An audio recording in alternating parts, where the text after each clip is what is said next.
How's everyone feeling today? Not too bad? That's good. That's good. What I was going to do today, just to firstly just get us to start off, and is to describe some of the features, I suppose you could say, of progression spiritually and emotionally on the divine love path for you. And then once we've got into that discussion, you'll probably have a lot of questions about yesterday's presentation that I'd like to answer as well. So hopefully that'll be the run of the mill today. We'll just answer a lot of your questions.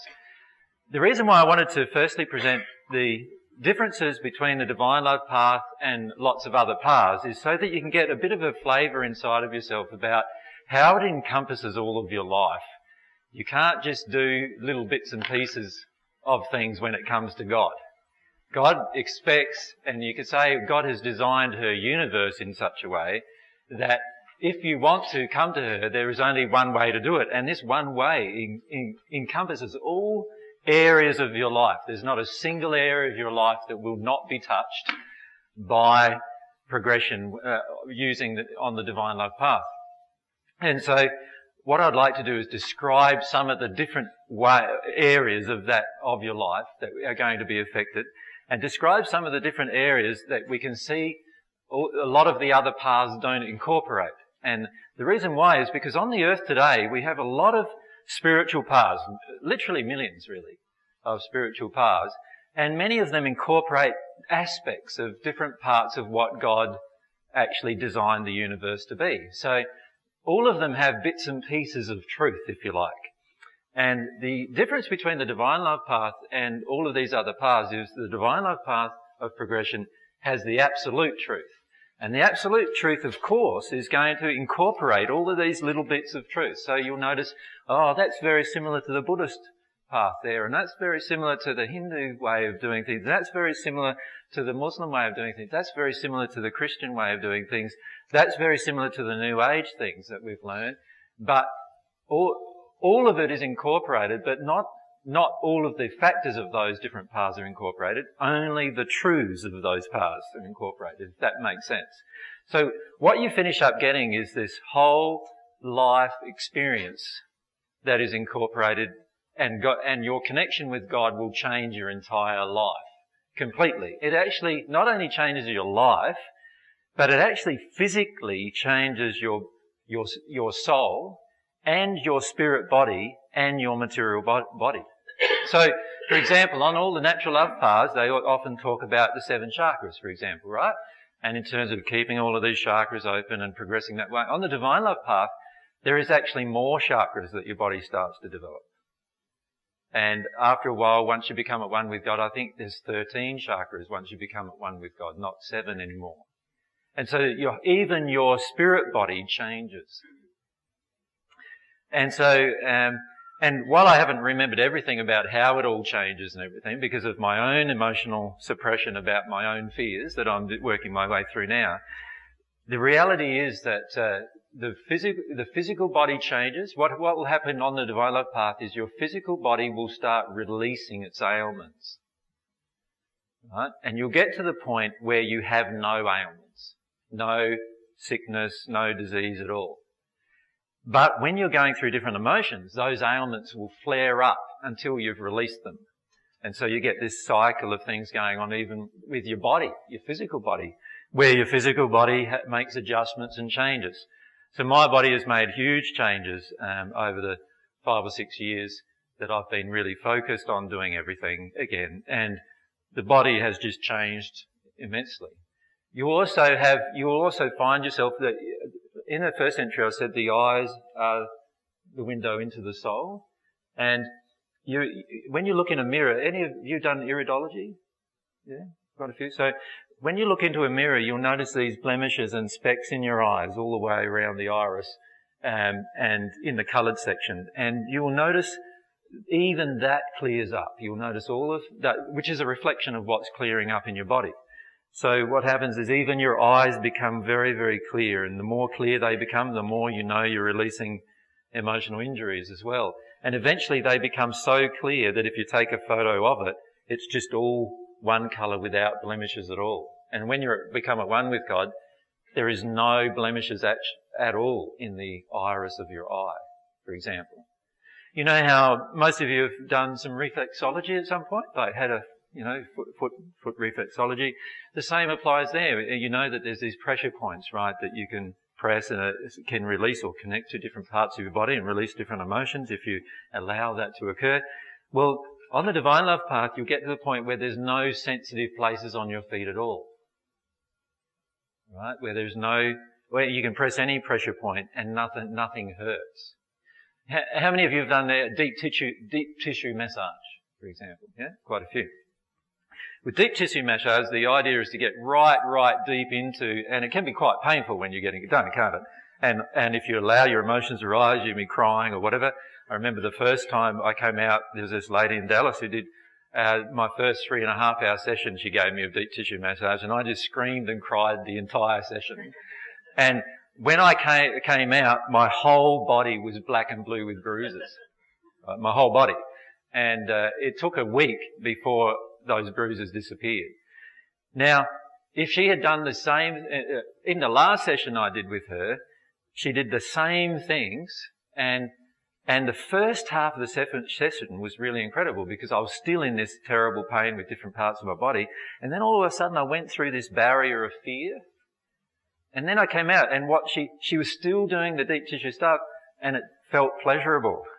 And I couldn't believe it all of a sudden, just by something clicking inside of me about fear, and all of a sudden now my body responded differently to what she was doing. And it was just a state that I was temporarily in at that point. But it helped me also understand how you can be in that state, and there's memories that I have of being in that state, obviously, from the first century, and it helped me just connect with those memories of being in that state in a permanent way, where there is no fear in your body. Now, on the Divine Love path, it incorporates that as well. So if you can think of almost every single thing you've done, spiritual practice, physical body repair, health, and all these other things that affect your life, and then if you look at all the spiritual side and the moral side as well, and all the things you may have done there, what happens in the end is the Divine Love path incorporates all of these things in certain ways, as you would expect if it was connected to God, when you think about it. Because obviously, if we're connected to God, then we're going to learn the truth about our soul, our spirit body, and our material body. And not just guessing about it, we will come to know the truth about it, how it actually works in every single way. And in the first century, I said the words, if you long for divine love, if you long for God's love, if you long for a connection with God, all these other things that you're seeking will be added to you. And what I meant was, your health will be added to you. Your eyesight will repair itself and be added to you. And all these other things will be added to you. So eventually what will happen is these things will disappear as you progress on the path. Right? And then all of the ailments of the body will disappear. If you have any body distortions because of emotions due to your growing up, they will disappear. So some of you might grow a few inches taller, for example, right? Because of the different things that occur in the body as a result. And because in the end, all of these things are all affected by the emotions that the soul is storing. So on the Divine Love path, you could think of God's way, so we'll just has a lot of different facets that we could start looking at. For example, on God's path, one of the major facets is that we're going to have to look at absolute truth. So we have to get away from this concept that my truth is paramount.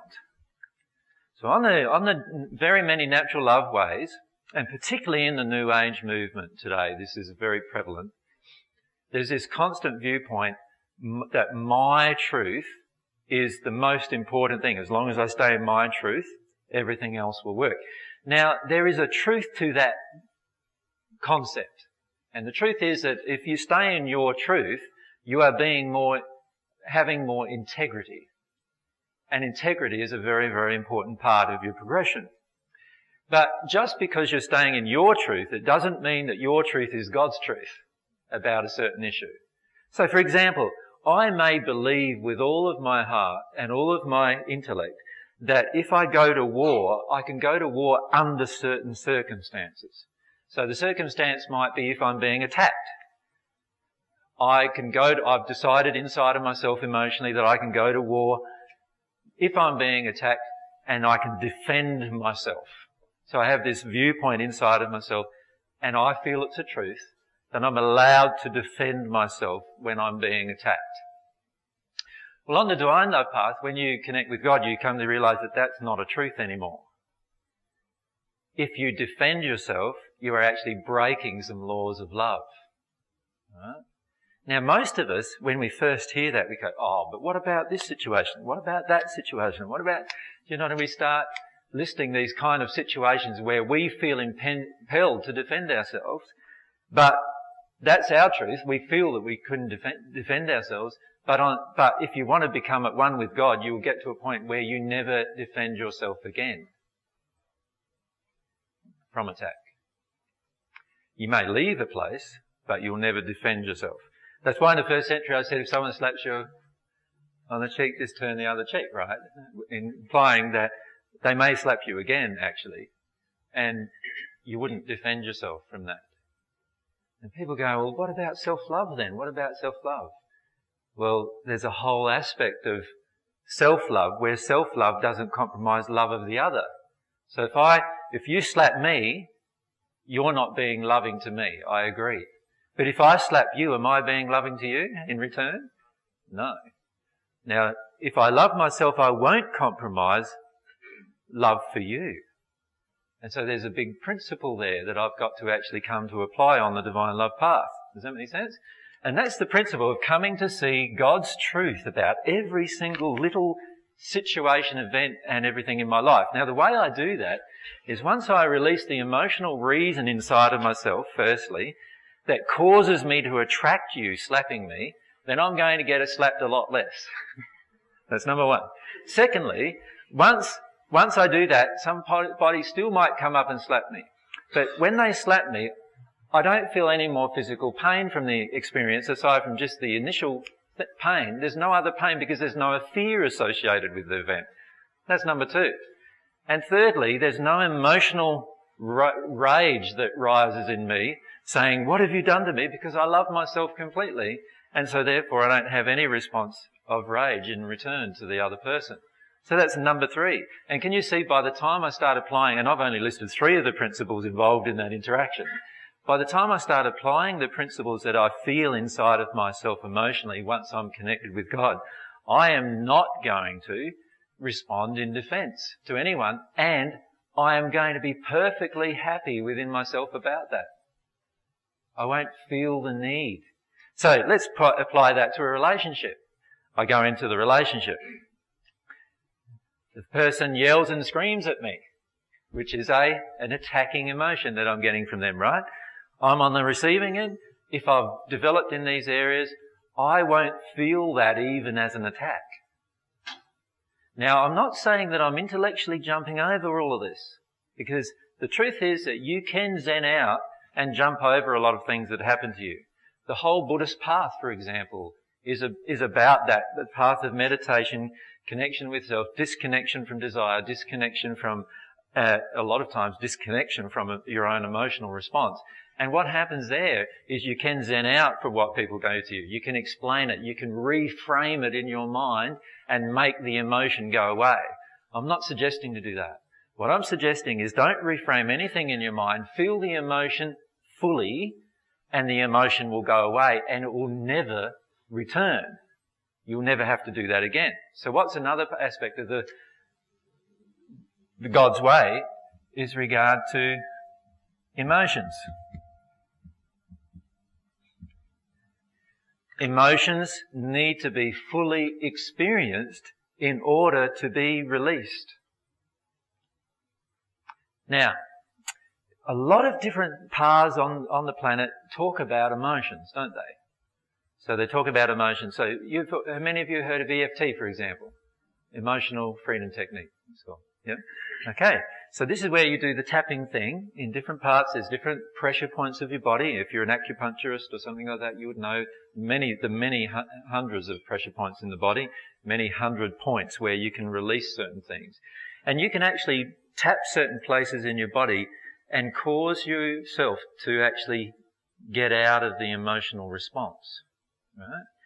Now, while that may look very attractive as a means to actually deal with certain emotions, firstly, do you think a celestial spirit goes around tapping their body to deal with a certain thing?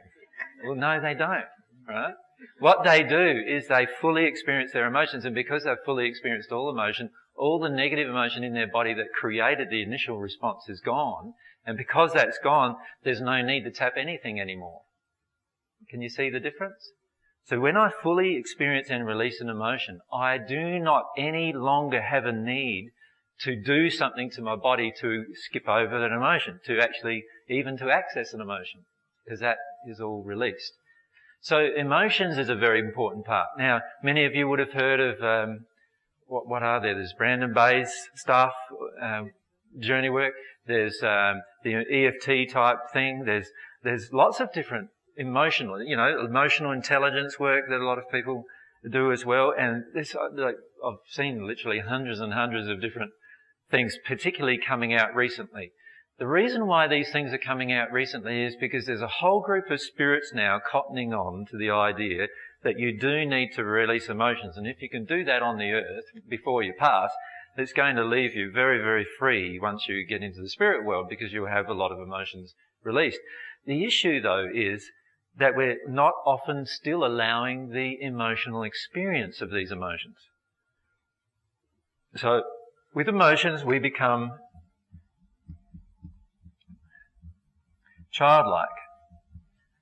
In other words, what does a child do? You take it to a supermarket, doesn't get its own way, anger comes up, big tantrum on the floor, doesn't care who sees it, just, away it goes, and that's what a child does. Now, I'm not suggesting you crack a tantrum every time you don't get your own way, because cracking a tantrum is actually an emotional injury. Does that make sense? Of not getting your own way that you need to work through. Why don't you want to get the own way? You need to connect to that emotion. But the child doesn't have to think about it. I don't know if you've ever tried it, because most people don't try it in the supermarket.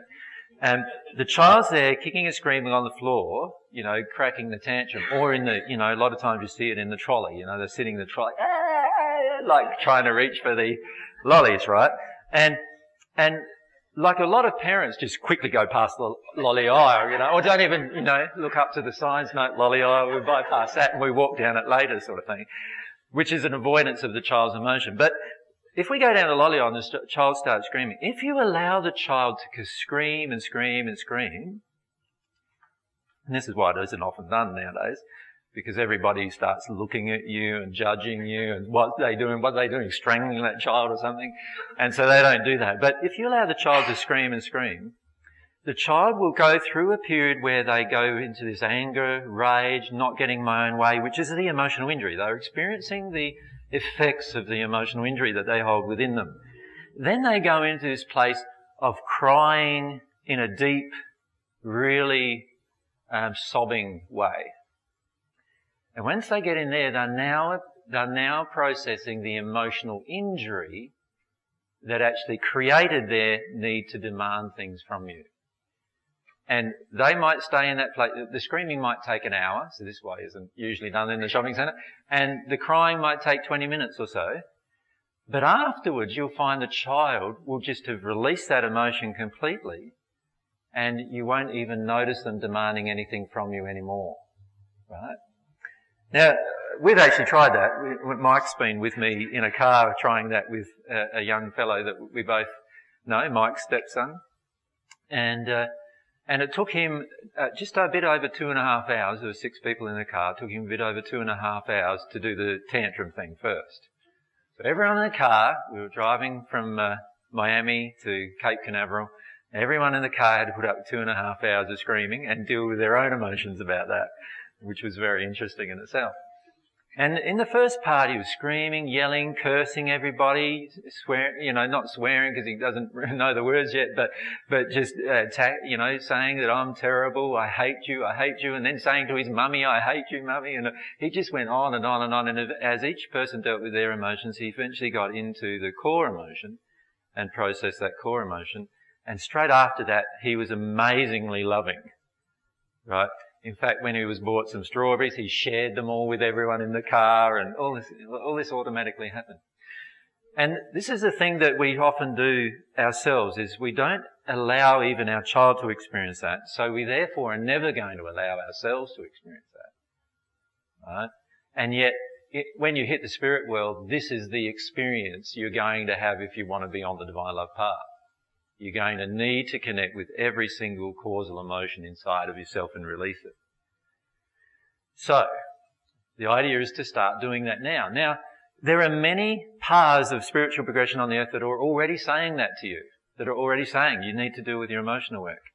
So that is one facet of getting to God, doing this emotional work. Then there's another facet. This is a facet that's not often considered, particularly on earth. In the spirit world, it's something that's known very, very well, but here on earth, we have a tendency to skip over. Although, if you look in every single spiritual path on earth that talks about God, generally there's a whole lot of you must not list of things to do. Does that make sense? So you must not murder, you must not commit adultery, you must not steal, and so on and forth. And, we often refer to them, if we come from a Christian background, as the 10 Commandments, I practice I've quite often heard from people, I practice the 10 Commandments. That's all I need to do in my interactions with others. And that is a part of coming to God, to be frank. Practicing morals. But God's perspective on morals and our perspective on morals are very, very different. Our perspective on morals is, as long as we act moral, then it means we are moral.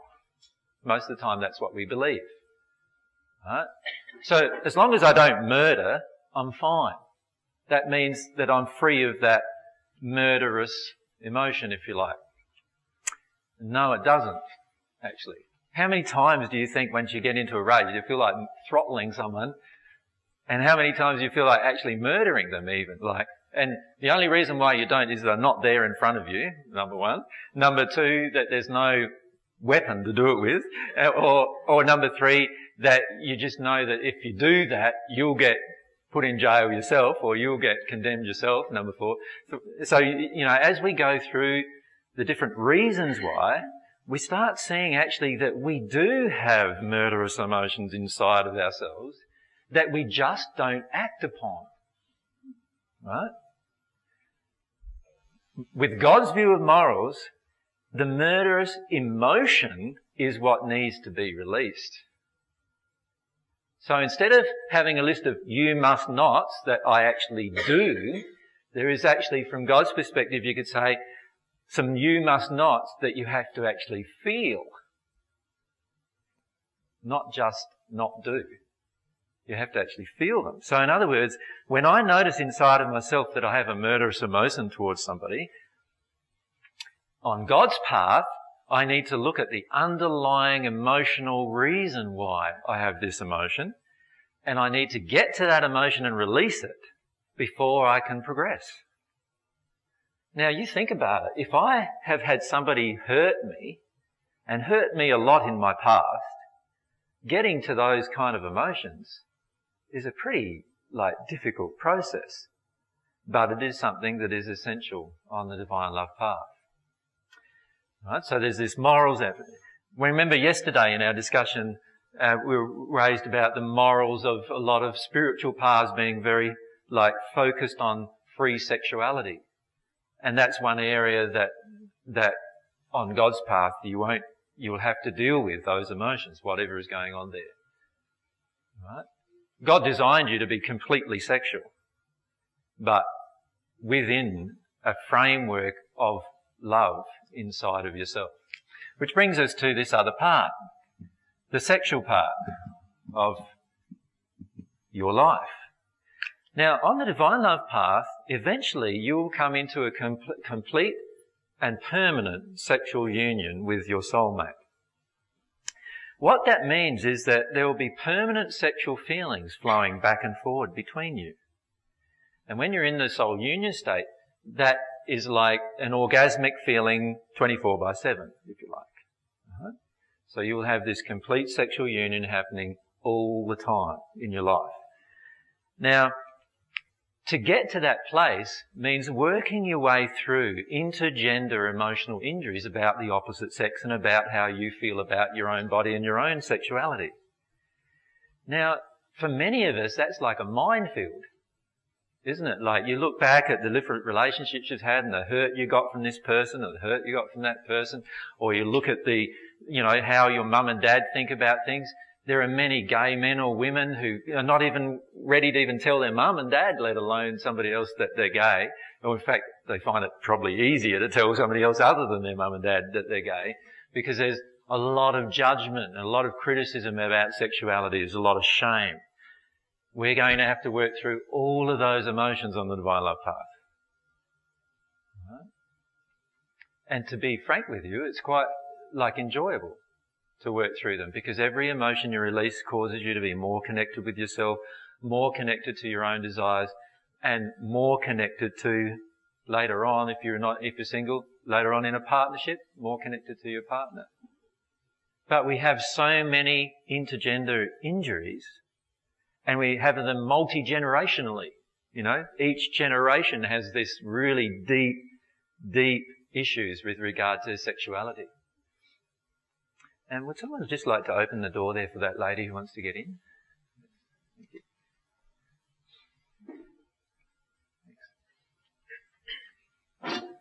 They're both locked, are they? Yeah.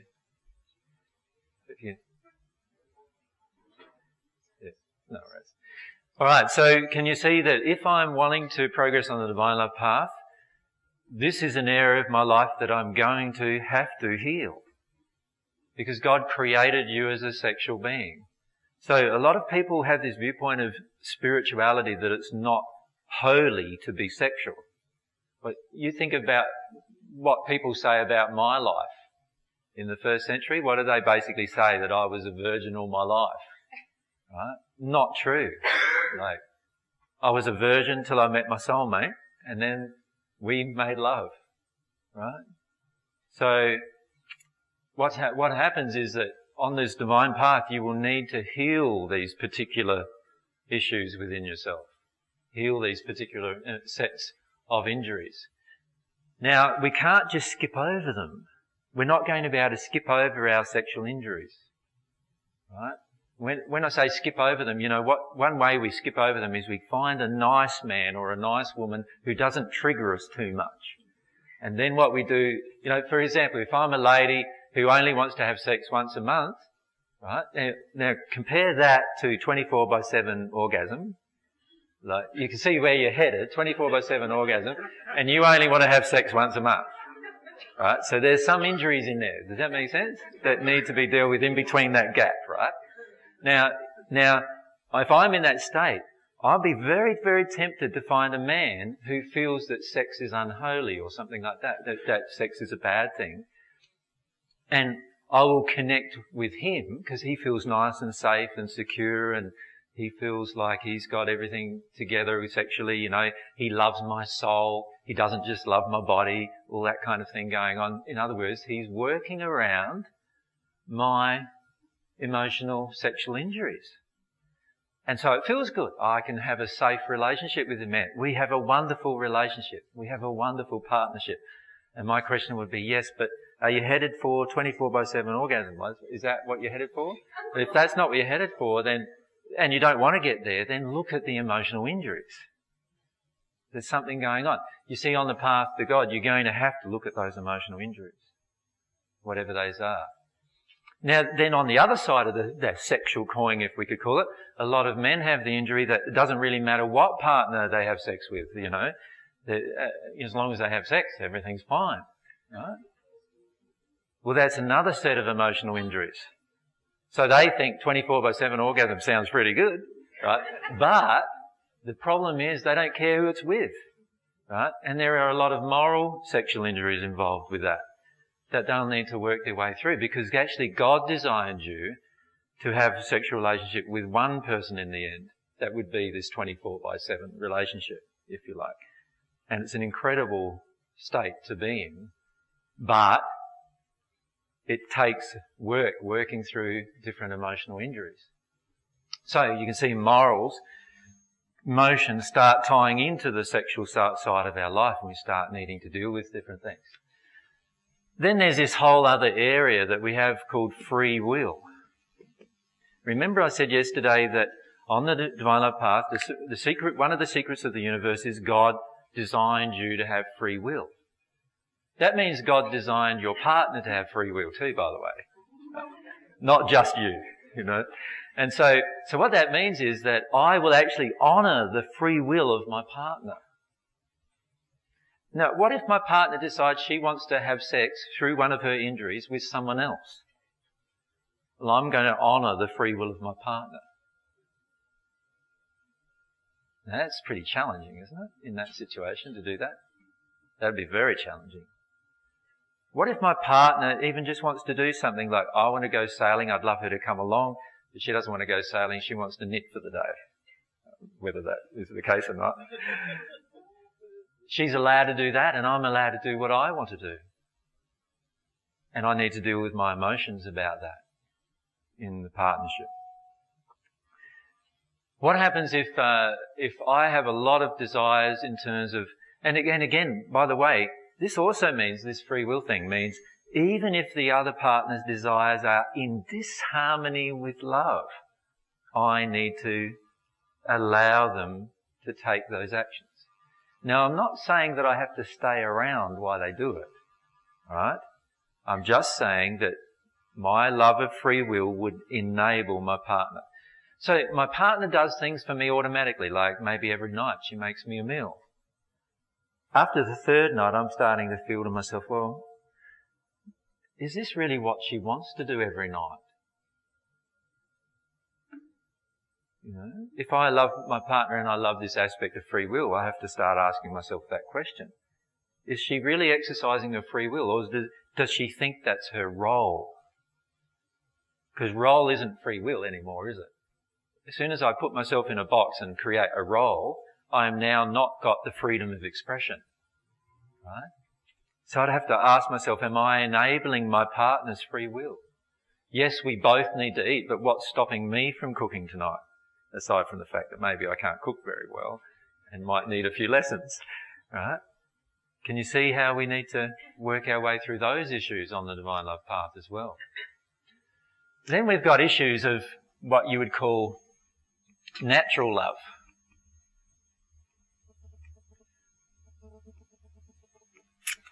Remember we said yesterday the Divine Love Path incorporates natural love. So we've got issues of, all right, how am I practicing love in my life? Is it loving for me to yell at my children, no matter what they've done? What do you feel? See, most of us feel, when we feel about it, we feel, no, that's not loving. But when we're in the situation, you know, where your child is so frustrating and annoying and just keeps badgering you, you know, in the situation it's totally different, isn't it? You get in the situation and before you know it, you're smacking a child and, you know, you just broke one of your own personal rules, you know, of violence towards another person. So on the Divine Love Path, we would have to incorporate these principles of natural love in our life. And that in itself is going to be quite challenging. Can you see? Quite challenging to do that. What is a loving thing to do? Now, natural love also has this aspect of natural love towards your environment. So I would start having to look at all sorts of issues inside of myself with regard to the environment. With regard to the environment, I'd have to say to myself, how do I feel about the animals? How do I feel about the birds? How do I feel about the fish? And I say, I just love the animals. You know, my dog, I just love my dog, and my cat, I just love my cat. Okay, well then why is there meat sitting on your table if you love animals so much? There's a whole different area there to work your way through with regard to natural love on the Divine Love Path. Because if you loved creatures so much, do you think you'd kill them to put them on your table? And if you really took personal responsibility, which is the next thing I'd like to raise on the path,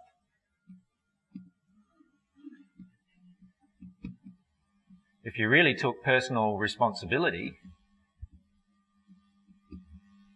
you would actually have to kill that animal.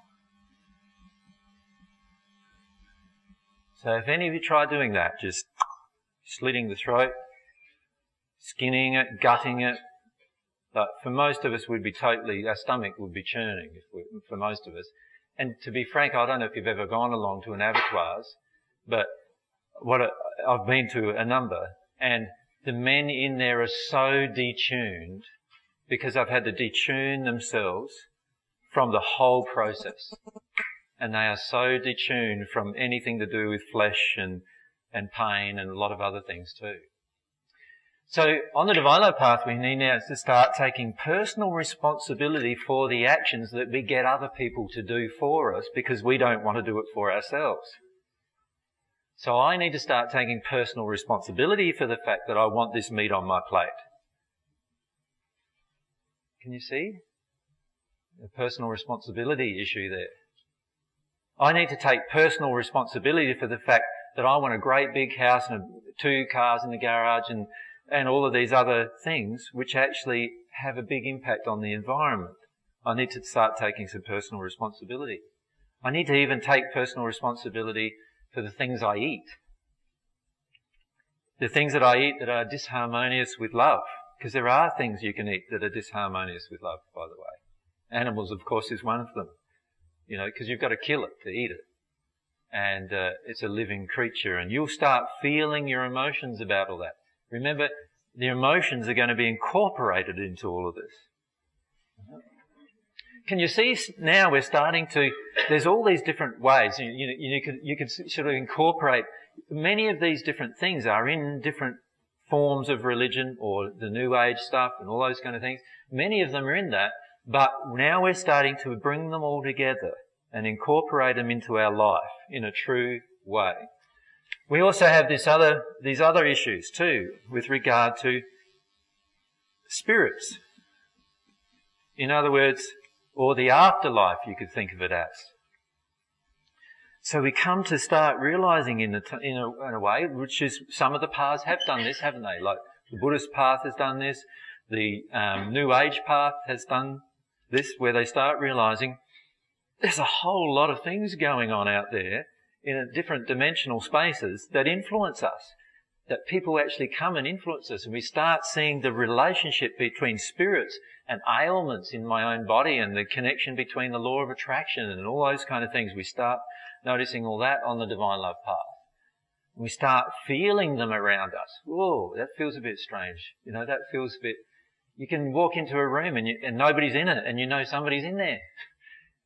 And you feel that. Many of you have already done that, but you become more and more aware of that as time goes on, of what their energy is and what their emotions are and what's going on for them and how that emotion has been attracted to your emotion and how that works. So you start connecting with these spirits a bit more. You start actually even being able to talk to them about their stuff. And they talk to you about their stuff, and you can talk to them about your stuff. And you start realizing that, wow, my dad that's passed, he's been around me all this time after he passed. I thought when he abused me when I was little that now that he's dead and gone, it's great. But he's actually been hanging around me all this time. And you start realizing that you've still got emotions to work through about that. And when you start working through those emotions, he starts working through some emotions about that. You know, initially he might be angry, and then he goes into this facing the fact that he did what he did and goes into sadness or grief. Just by you living in truth, just by you living in the truth of that. Can you see how, and I can start listing all sorts of things. We can start having the mics. So, just down here, Tris. If you put up your hand so that Tris can see where he's coming from the back.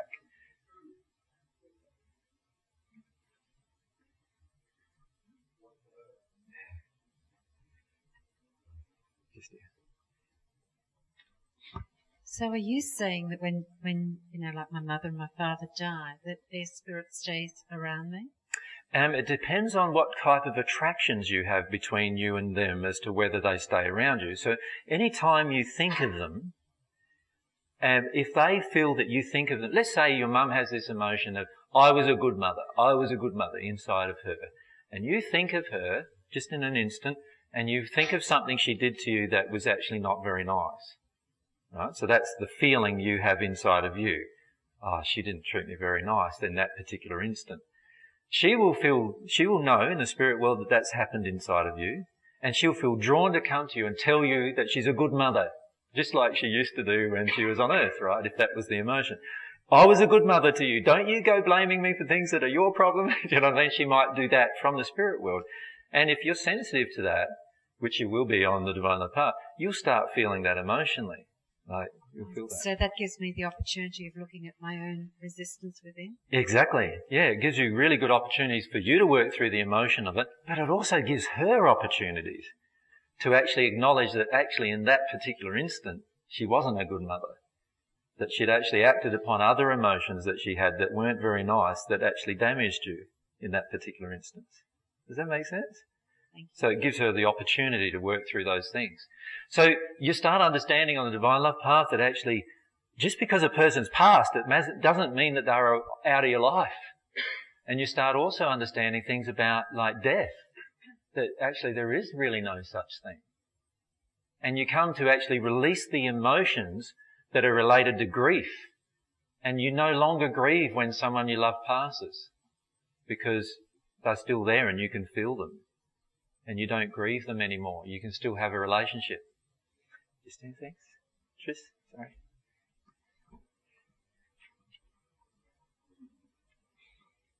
AJ, do animals have a spirit body and a soul also? Animals don't have a soul, but they have a spirit body.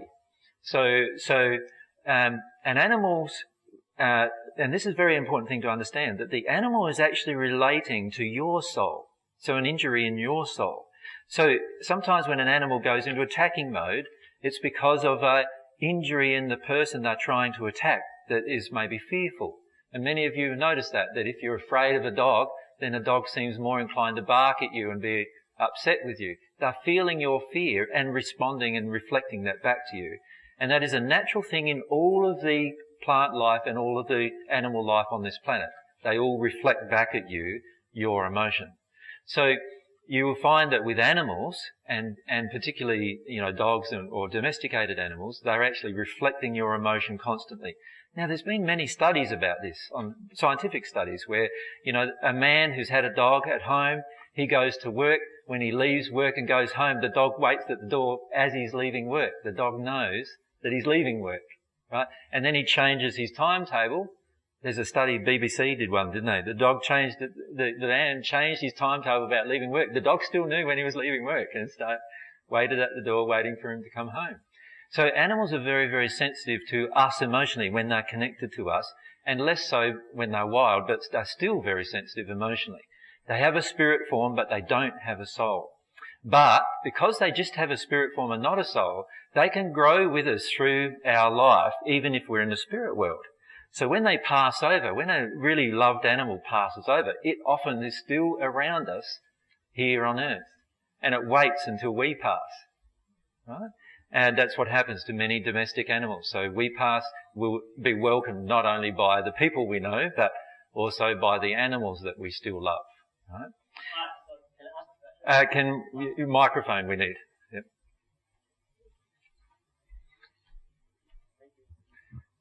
I'm just curious with the emotional release and free will and moral that you talk about. So are you trying to say that God actually condone murderous intent or torturous thought? Like, if you hate someone and you need to release that emotion to kill him or things like that. So.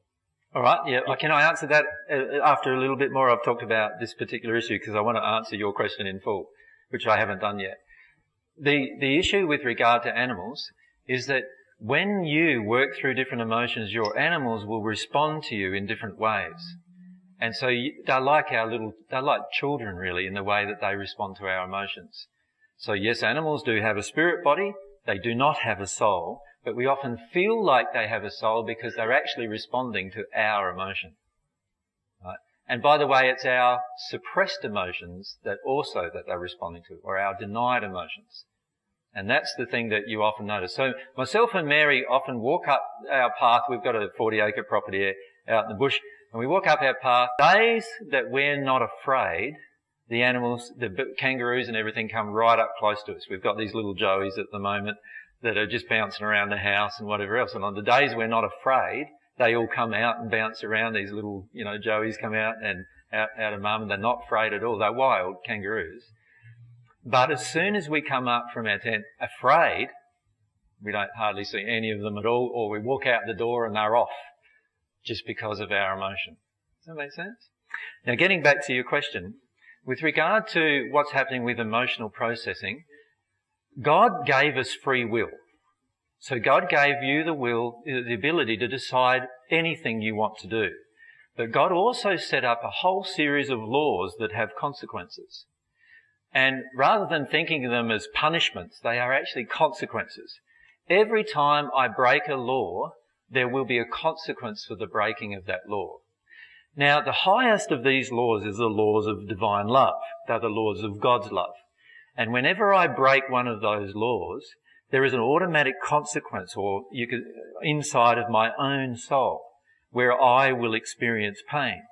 The problem on earth is that we often have detuned so much from the pain that we don't notice the pain growing inside of ourselves emotionally. And it's only when we pass over into the spirit world that we have a look in the mirror and we see this very, very gross, distorted body. So a murderer, for instance, who passed over into the spirit world would pass into one of the lowest spheres of the spirit world, the first sphere, and he'll pass into a plane of the first sphere, which is very, very deep and dark. And there are literally thousands of planes in the first sphere. And the bottom of those planes is very dark and in fact, there's hardly any light at all. And there's lots and lots of terrible emotions in that place. And so a murderer, when he first passed, he would look in the mirror and see this body that actually disgusts even himself. And he will actually live in this place until he works through the emotional reasons why he committed the murder. You'll need to use the microphone. So you need to...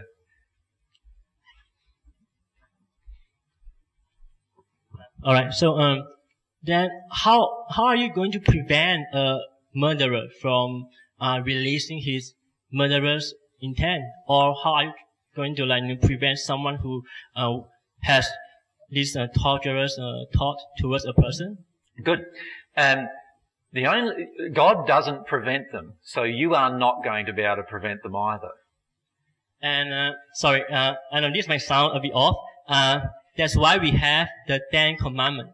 The 10 Commandments is to show you how sinful you are in the sense that you can't control your murderous thought or your lustful intent, and therefore you need the Holy Ghost of Jesus Christ. This is what I'm getting at. Yeah. Is that if you release the emotion inside of you that creates the murderous thought or murderous intent, you will no longer have it ever.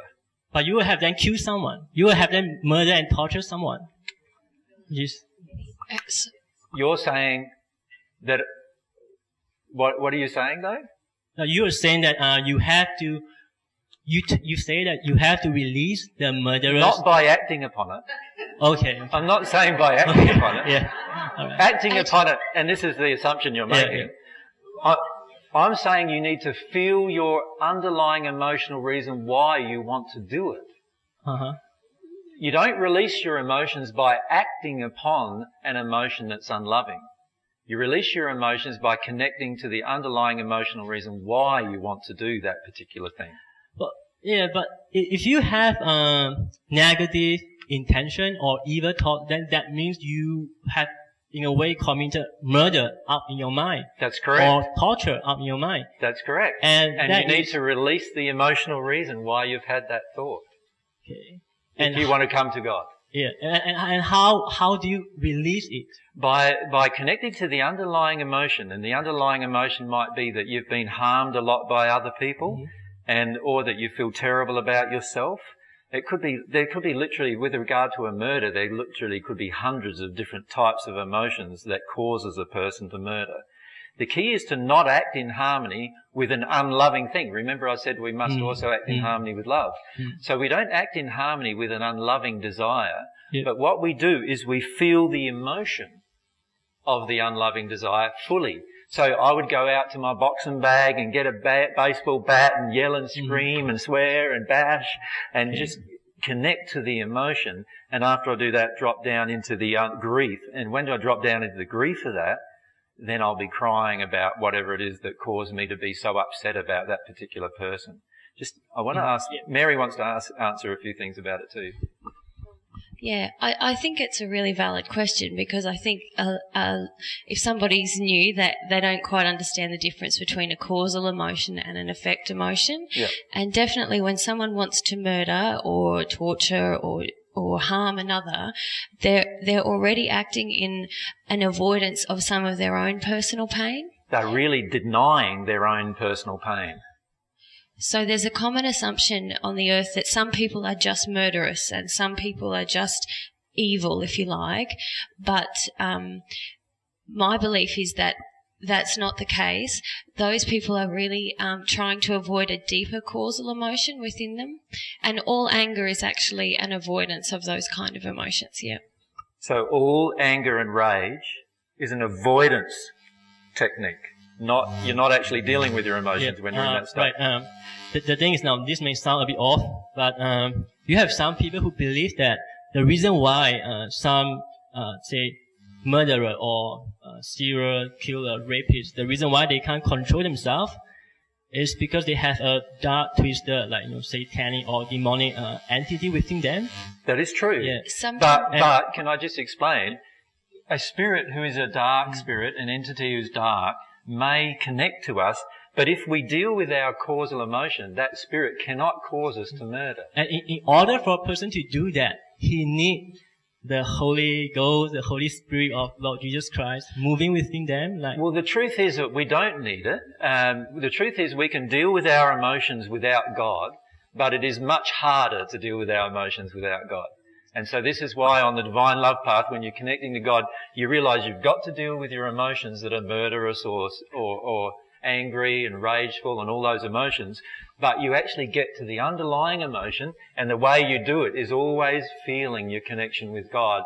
And as you do that, what happens is you sink down into the underlying emotion instead of trying to express the denial emotion.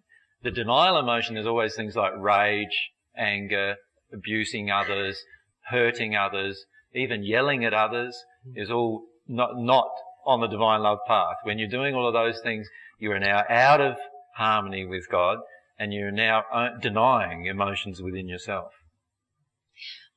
I'd really love to be able to explain to this gentleman about causal and capping emotions and how the law of attraction works in our life and how we can release emotion. It's a big thing I want to explain. How we can release emotions without God, but how it is assisted when we involve God, and how spirits work in our law of attraction. So do you want to come up and do all of that? Mary's afraid. So,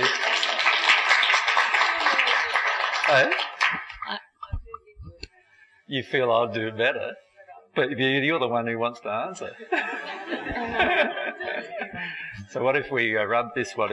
Does everyone just for a moment just get this? The fact that the divine love path is going to incorporate all these avenues of development.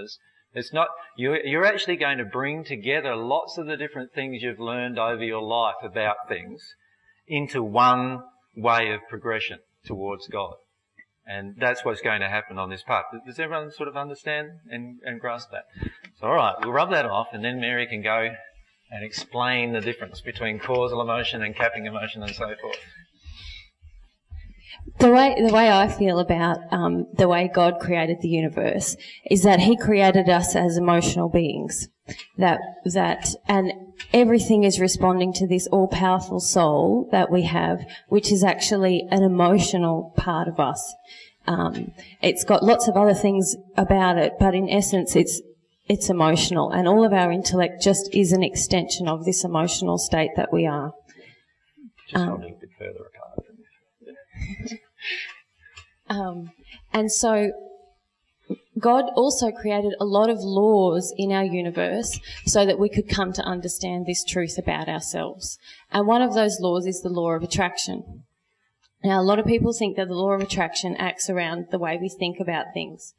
but it's actually based on our emotions.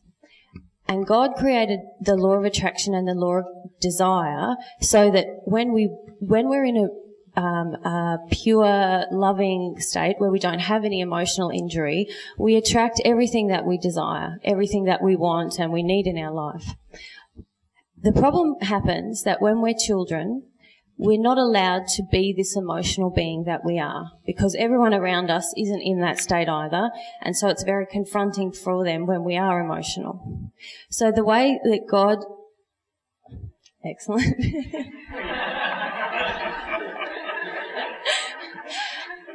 The way that God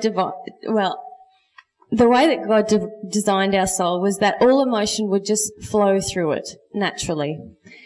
There'd be things happening in our life, and even now in the world that we live in, where things are not very in harmony with love, if a child was raised in the way that they could just feel all of their emotions passing through them, even if they were painful and sad, they would actually grow into an adult with very few emotional injuries.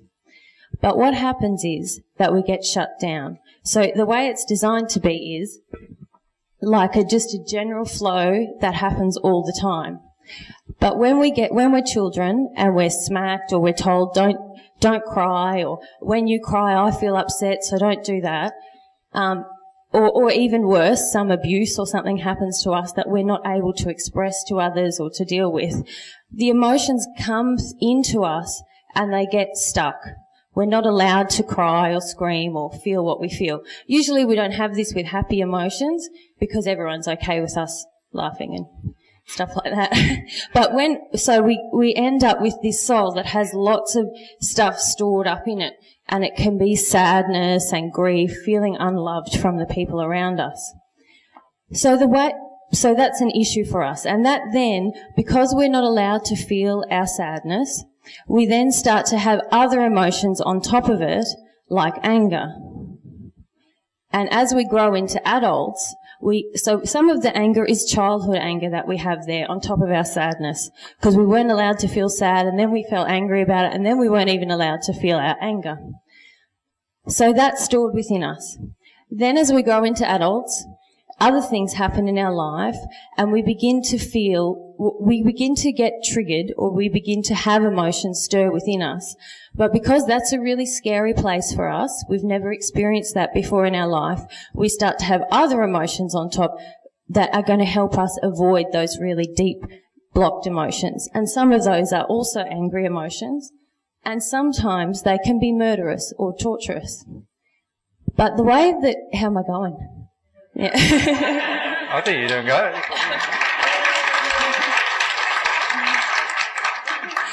But God designed this beautiful law called the law of attraction, which is actually a law to help us to return to this very emotional state, this very free state where we can just live in our emotions and express who we truly are. So what happens is, when we have these blocked emotions within us, the law of attraction acts not on our thoughts, but on these emotions. Well, it acts on all of our emotions, but we notice it more when it acts on these emotions. Because what happens is, I'm just trying to think of an example. Can you think of an example? With a blocked emotion? Yeah, and the law of attraction. Well, let's say I feel like I want to have a relationship, but I don't seem to be attracting any women into my life. Right? But I want to have a relationship. The truth is that here I'm thinking I want to have a relationship, but there's an emotion in me that I feel that I'm unworthy of a relationship. So the emotion is creating my law of attraction. It's not my mind. I often think, oh, I'd love to have a relationship. Sometimes I even cry. Oh, it'd be lovely to have a relationship, and it's sad that I don't, and all those kind of things. So I'm crying and thinking that I want a relationship, but in reality, there's this feeling inside of me that might be a fear of vulnerability in a relationship that I'm not releasing. And it's that fear, through the law of attraction, that creates my reality. So this is what we often hear of called as subconscious emotions. Right? So the truth is that all emotions can be conscious, and all thoughts can be conscious too. The truth is that this suppressed emotion that I don't release creates my law of attraction, so therefore creates my reality. good example? Yeah. Okay. And so everyone then thinks, gee, the law of attraction's pretty bad. If I feel like I'm not going to be loved by a man, I'm never going to be loved by a man. But the truth is it's actually a very beautiful law, because if I'm aware of my law of attraction and I want to be in a relationship and I'm looking for men, I'm going out on dates and nothing ever happens, if I'm willing to feel the emotion that is being triggered within me, if I feel it to its core, I'll get down probably to a feeling about my dad. My dad was never around. I never felt loved by him. If I release that, it will actually leave me. So I'll feel it at a very childlike level, and it might take me a couple of hours to have a really good cry about it. When I do that, my soul is then in a clearer condition in that one area, and I'll actually start to attract a man who really loves me. Does that make sense? Right. Sorry. I'm not finished though. Okay. Can I just keep going? No. Yeah. No problem. So that's how the law of attraction works.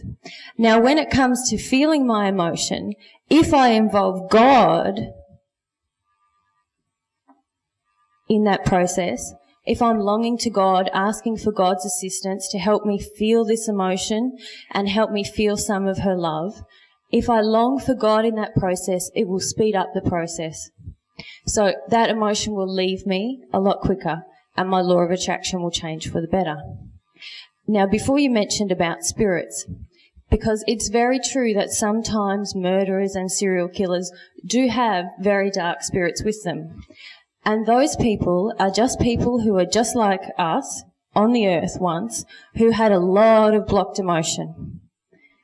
A lot. And they didn't know about the law of attraction, they didn't know about God, they didn't know about any of the beautiful laws of the universe. And when they passed and went to the spirit world, they didn't understand where they were then either.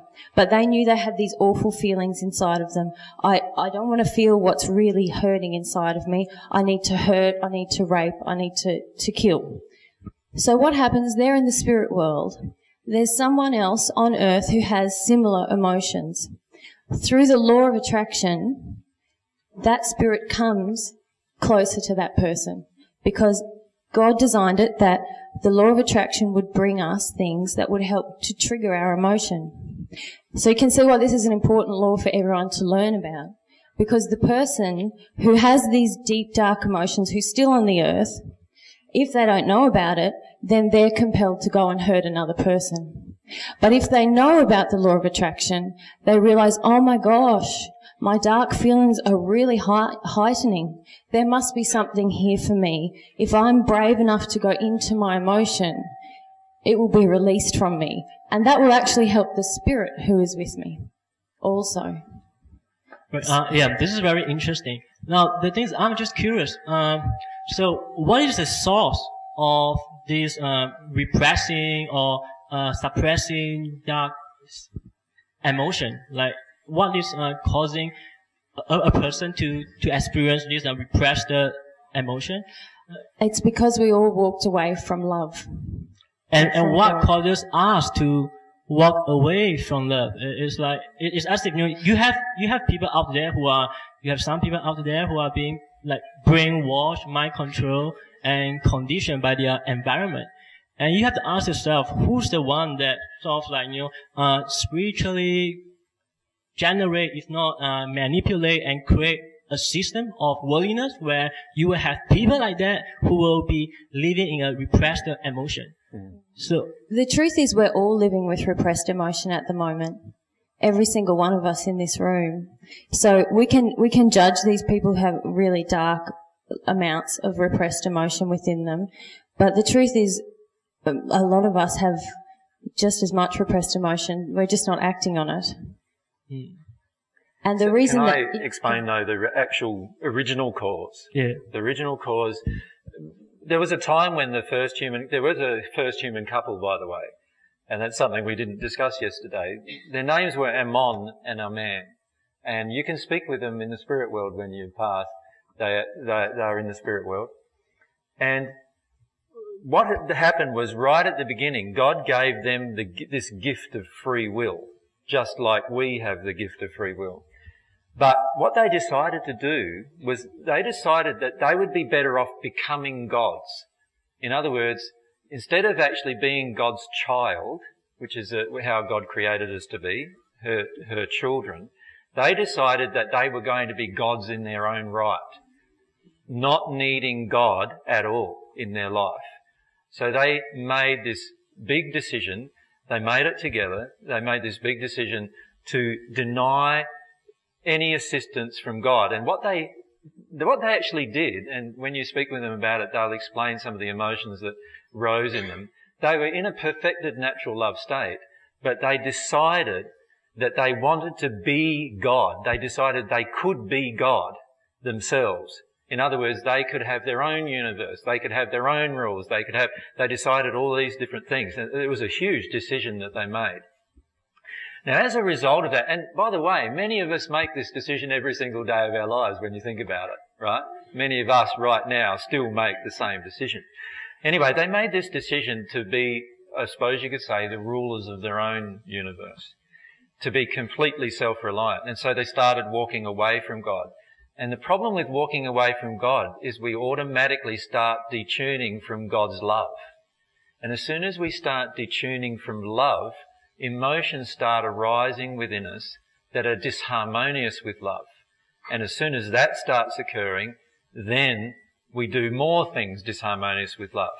So it all comes from the fact that we were given this free will choice. We have the free will choice to do anything we wish. Now, a lot of people then say, well, then God made a mistake. God shouldn't have given us free will. But my feelings are, no, we made the mistake by using our free will in a manner disharmonious with love. Now, I think personally that the gift of free will is one of the most powerful gifts God has given us. And in fact, the whole point of individualization is to actually use our free will and learn how to use our free will in a way that uplifts ourselves and everyone else around us. One of the most damaging ways to use our free will is to try to damage myself or damage anyone around me. And when we do those things, we walk away from God, we walk away from love, we walk away from truth, and the only course of action from walking away from God, love and truth is a degradation of our own condition.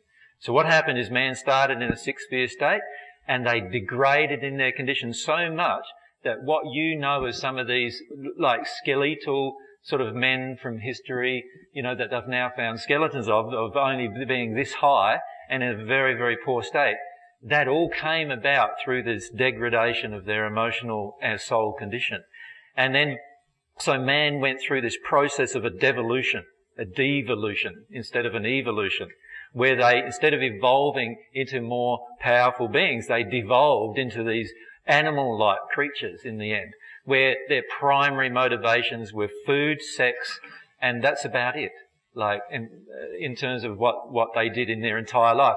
Many of them lived until they were 20 or less years of age and died. Because they were old, like, how we have an old age person now, 70, 80, 90, maybe 100 years of age. Back then, an old person was 20, in this devolved state. And then man, because the spirits all passed and started working through their emotions, man started to have positive influences coming from the spirit world. Now that they have positive influences, they started understanding a little bit more of love and understanding a little bit more of these laws of free will and how they're damaging others. And so slowly man started to evolve again, to grow out of this really dark and dingy condition and rise out of that condition back into being what we see today, which, by the way, what we are today is still not what we could be. The truth is, today, every single person in this room could look 25, right? No matter how old you are. Right? That's the truth if we had dealt with lots of the emotions and were in our fully evolved condition.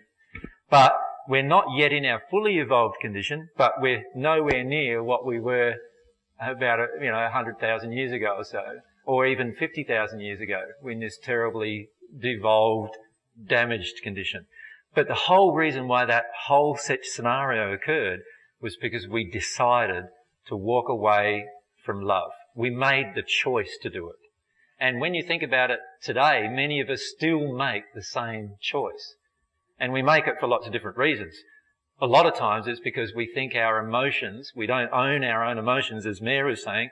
They're all blocked there within us, and that causes pain. And then we, instead of feeling our emotional pain and working our way through that, I want to create pain in you as well as me. And as soon as I go into that state, I personally am devolving. I am going backwards again in my own progression through the exercise of my free will. Does that make sense? So, do you believe in the existence of Satan? Like, No. No, I've been in the spirit world, and there is no Satan. But there are spirits who have come from earth who are far worse than any Satan you could imagine. All right. All right? Fair enough. And by the way, there are hundreds of thousands of these spirits who are far worse than any Satan that you could draw a picture of in your own mind or see in books. Right? They are very distorted and grotesque physically, and they also have a terrible, terrible group of emotions that mean all they want to do is destroy everything around them. And they have gone so far in denial that they're now in this terrible state. We can help them get out of it, and they can still get out of it, and we can help them get out of it as well. Here on earth we can help them get out of it, and in time we will. I feel very positive that in fact what's coming up in the next 10 to 20 years means that the majority of them will get out of it. So, you're right, babe. Yeah, I think I'm done. You've done? Yeah.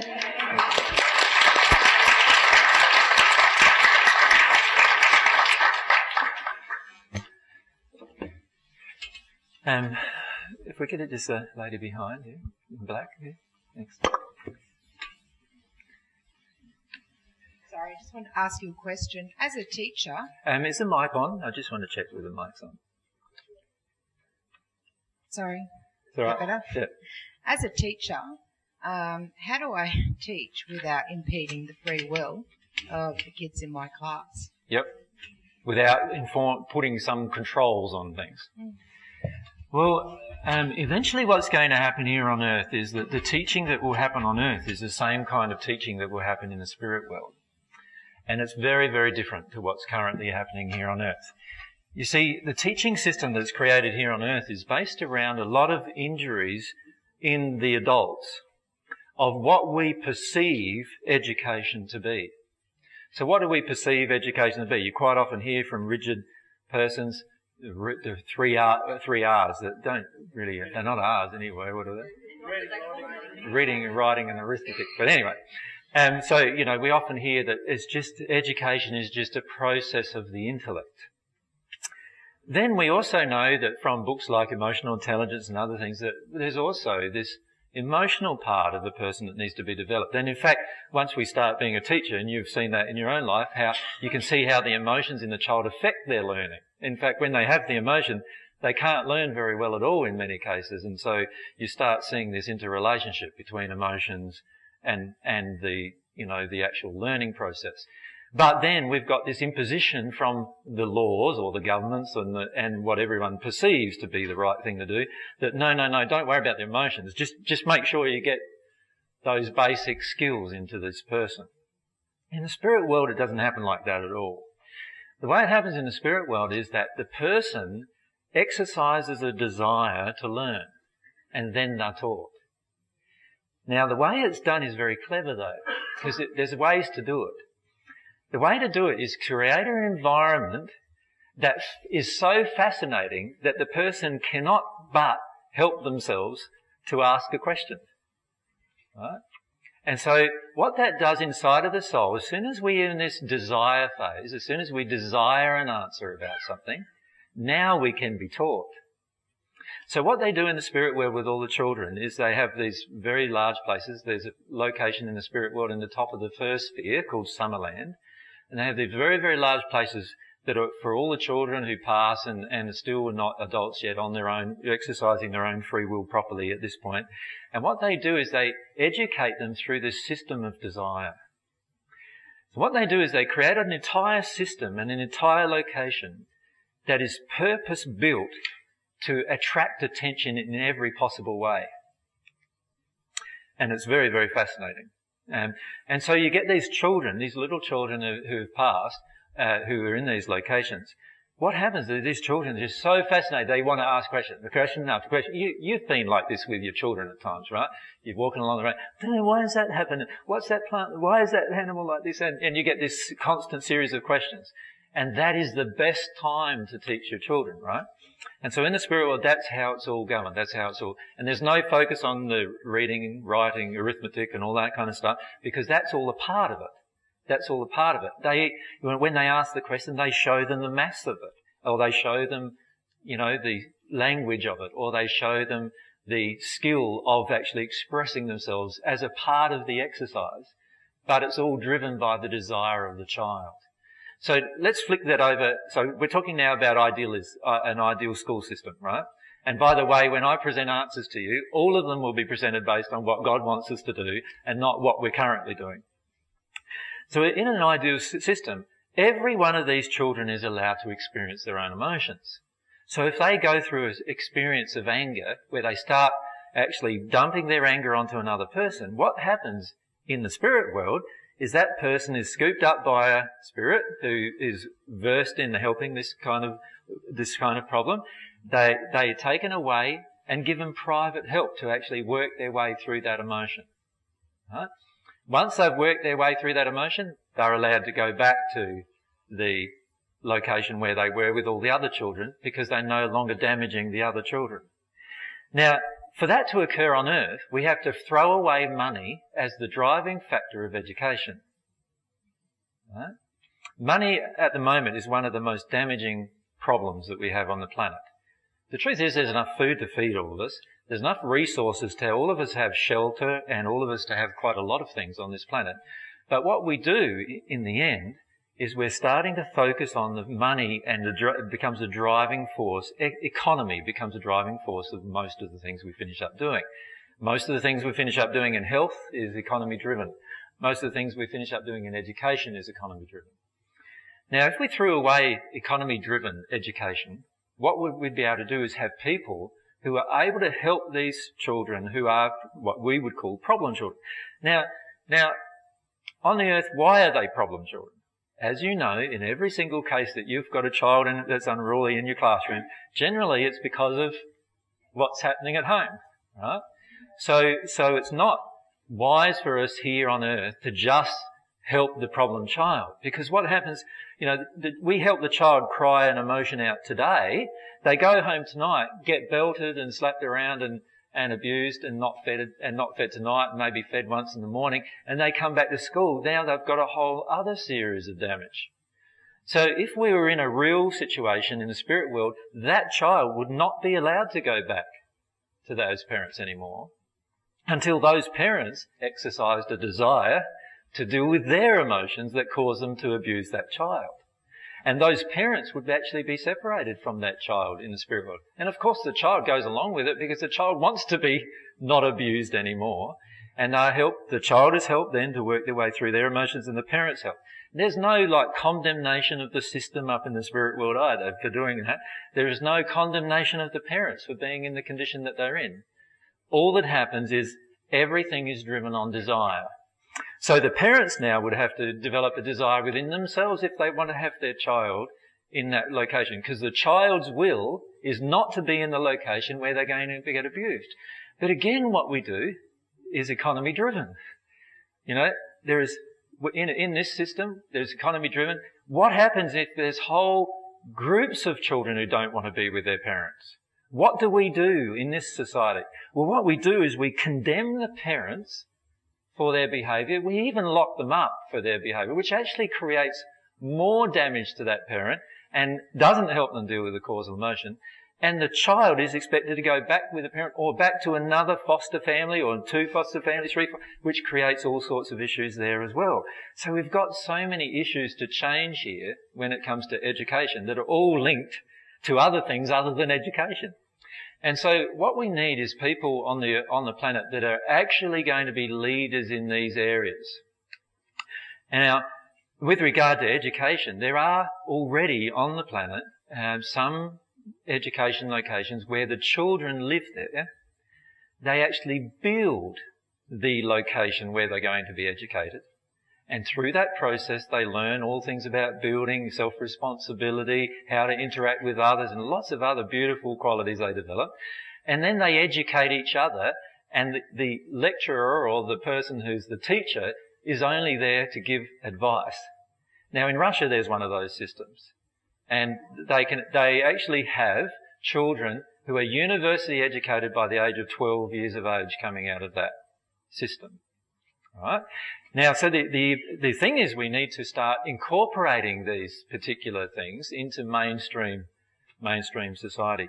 But it's going to require us changing a lot of belief systems to do it. One of them is condemning parents rather than helping parents who are abusive. We so often go into condemnation. You see this a lot with regard to if a pedophile goes into a certain location. What happens? You don't have, help given to them or anything like that to work their way through their causal emotion about why they're a pedophile. What you have is 100 parents picketing their house, trying to prevent them from being anywhere near their children in fear. Right? What's going to solve the problem? The man dealing with causal emotion is the only thing that's going to solve the problem. So he needs to be, before he's released back out into society, he needs to be working through emotions. And once you're sensitive to emotion, you can tell when another person's worked through their emotion. And this is why for many of you, you come up and talk to me and say, oh, you've got this emotion to deal with or that emotion to deal with. And you say, oh, no, I don't. I say, yes, you do. I'm sorry. Because I can feel that emotion still there, right? Now, if you had like hundreds of people sensitive to that or thousands of people sensitive, you would know when a man who's a pedophile hasn't worked through his emotion. And there'd be no court system deciding that he had. Because you can fake a lot of things here on the planet, right? Just by saying it. There would actually be feelings. Yes, 5 of us we can feel the feeling from you still, that you've got this issue with your mother to work your way through. And if that issue is driving this issue, we can feel inside of you've got this sexual issue with children to work your way through. And we can feel that. And so you can't be released until you've worked your way through that particular emotion.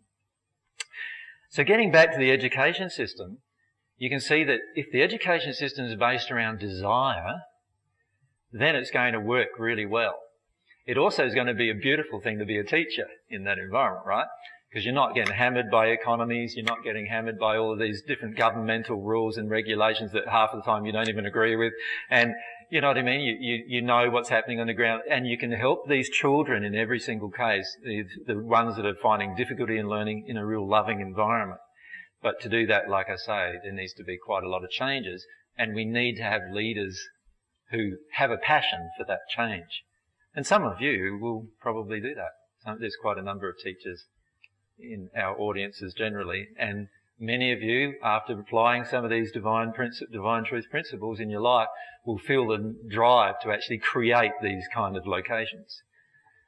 And because you've now not got a law of abundance issue with money and you're not got a law, you will create those things in education. Until that time, what needs to occur is that each of us, and this applies to every system that we're in, each of us need to start looking at living in truth in the system we're in. So you see, if you live in truth in the system you're in, the system you're in will be confronted. Right? Because the system we're in is usually in a place of error.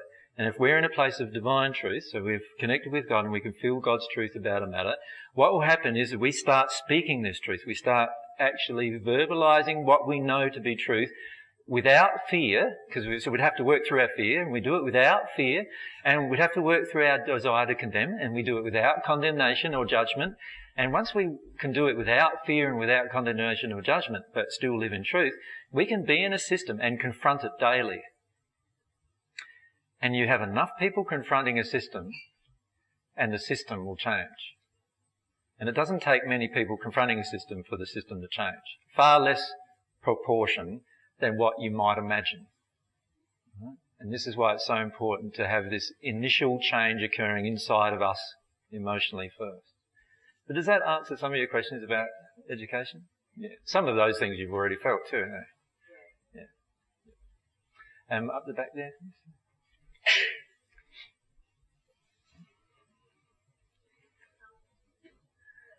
No, it's not on. Just on that topic of being a teacher, if a teacher works through the law of attraction, the fact that they've actually got into the classroom, they're attracting certain kids that trigger them into their own emotion of maybe powerlessness or frustration, or does that change the classroom environment if the teacher works through their own emotion? Very much so. So if the teacher has an emotion, for example, inside of themselves that they want to suppress emotion of their own. So if they've got some grief, for example, inside of themselves that they want to suppress. Let's say there's a child who's just another little soul, if you like, still developing soul, is attracted to the teacher through the law of attraction. This child starts crying. The teacher would firstly need to deal with what emotion inside of herself causes herself to suppress her own tears that this child would begin to trigger. Now, as she does that, this child will actually cry in a causal way and release the emotion very rapidly. But if the teacher doesn't deal with her emotion, this child may cry all day, right? Because there's an emotional confrontation happening. So you imagine a teacher, this is why it's very interesting being a teacher, because you've got a classroom of like 20 to 30 people, all law of attraction emotions towards you, right? Now, a lot of us as parents have problems with 2 or 3 children with that going on, right? So if you can imagine 30 of them now doing this, there's going to be law of attraction things happening for you all day. And as a teacher, one of the core things is going to be own your own emotion in everything. And by owning it, it means you're going to need to experience it. So if I was the teacher, what I would do, if I can't experience the emotion in the environment under the environment of the education system that it's given me, what I would do is every time I notice the emotion of anger rise in me, I'd write that down as I'm doing the teaching. I'd write it down, my own emotion. If I noticed an emotion of grief, I'd write that down. If I noticed an emotion of something else, I'd write that down during the day. And then I would revisit and pray about those emotions when I got home at night. And allow myself to actually be triggered by those triggers that occur during the day. Now, once you progress even further, you won't even wait anymore. You won't care that you're going to get the sack anymore, right? And so when a child triggers you emotionally, you'll just go straight into your tears too, right? So your child's crying, the child's crying, coming out to crying or doing something, and that triggers something in you. So away you go. You start crying, right? And you cry, and then you're crying, the child's crying. And you know what will happen with children? And this happens all the time with children. When you're dealing with a causal emotion, there is now no longer pressure on the child to conform to your emotional denial anymore. And what most of the child do, they start calming down. And ironically, what happens in most cases is they actually do it quietly, do things quietly until you're done. So in an ideal environment, the teacher would be allowed to experience her emotion. Now, when I say an ideal environment, you can create the environment by confronting the system. But you've got to be brave because you might lose your job doing it, right? And that's the problem that we have in the world today, is that oftentimes we're not allowed, the person in this area of responsibility is not allowed to express their emotion. And so what happens when they're not allowed is that everyone around them gets that unhealed emotion moment by moment by moment. Can you imagine you'd have managers all sitting down working way through their causal emotion? You know, so people attacking them so they deal with their causal emotion, and you know what I mean? If you had a perfect world, this would happen automatically. It's not a perfect world, but how is it going to become one? It's going to become one by a few of us doing it automatically and showing others what's going on, what's actually happening. And then it's going to become one by people in science proving that this actually works, you know, that it's not cognitive therapy and behavioural modification and all of these other things that work very well, because as you know as a teacher, right, they don't work very well, right? And it's this thing that's going to work. But what often happens is nobody wants to look at this thing because all of us are in the state where, as Mary said, we want to shut down some causal emotion. And so when we get to a phase where we've got openness into emotion, what will happen is a lot of these changes will happen very rapidly. And this is where, if you want to change the world, you've got to start with yourself. But start with yourself at the soul level.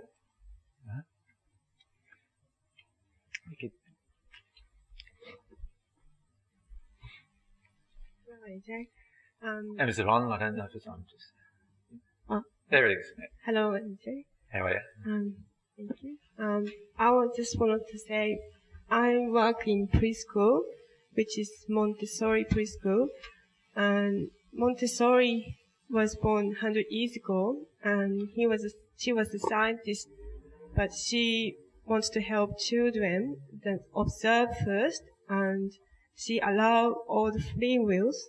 So we make all the environment ready for children. Anything they want, painting, doll making, or even just there's nothing seat. You can go just sit down, have book for 1 hour if they want to, or just. So there was no real rules imposed upon the children.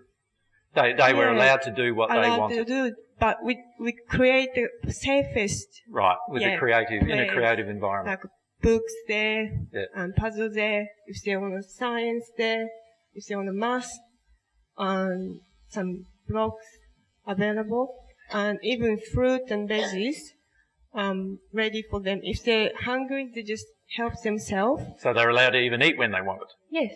Awesome. They don't have to tell us. I don't know about you, but I'm impressed by that. Yeah. I like eating when I want. They don't have to tell us they're going to the toilet, or they just get up, go. Go to the toilet. Yeah. Yeah. And if they're wet or for rain, they change. Yeah. They don't have to tell us if they can. Yeah. If they need help me, that's fine, we help you. Yeah. And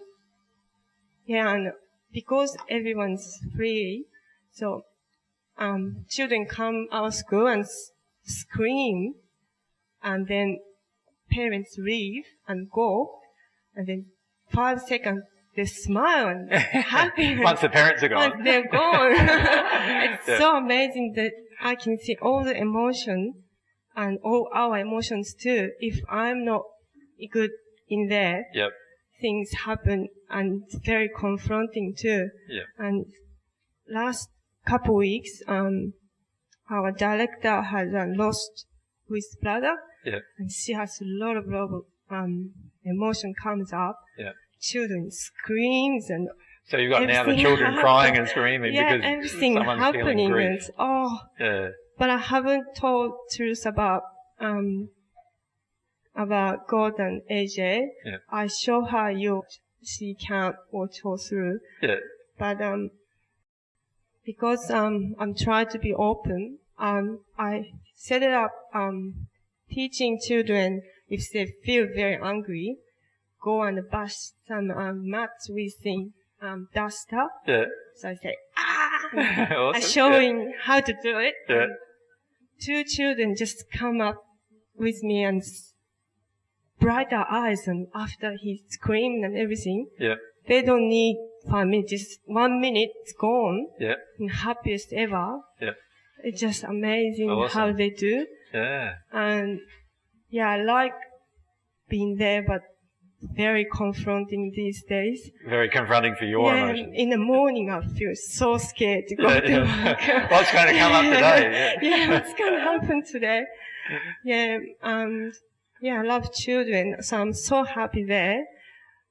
But I just want to tell everybody there's a lot of Montessori already in United States, Italy, Japan, and here in Australia too. Yeah. Yeah. Yeah.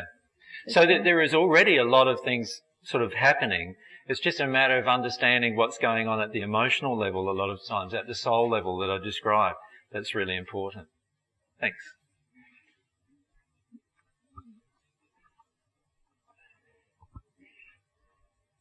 Hi, Jack. G'day. I have another question about souls.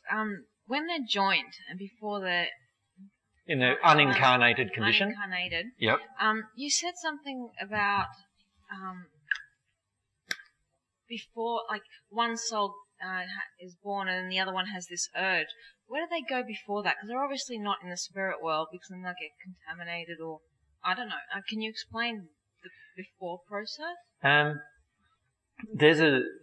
It's a state rather than a location. For a start, that's important to understand.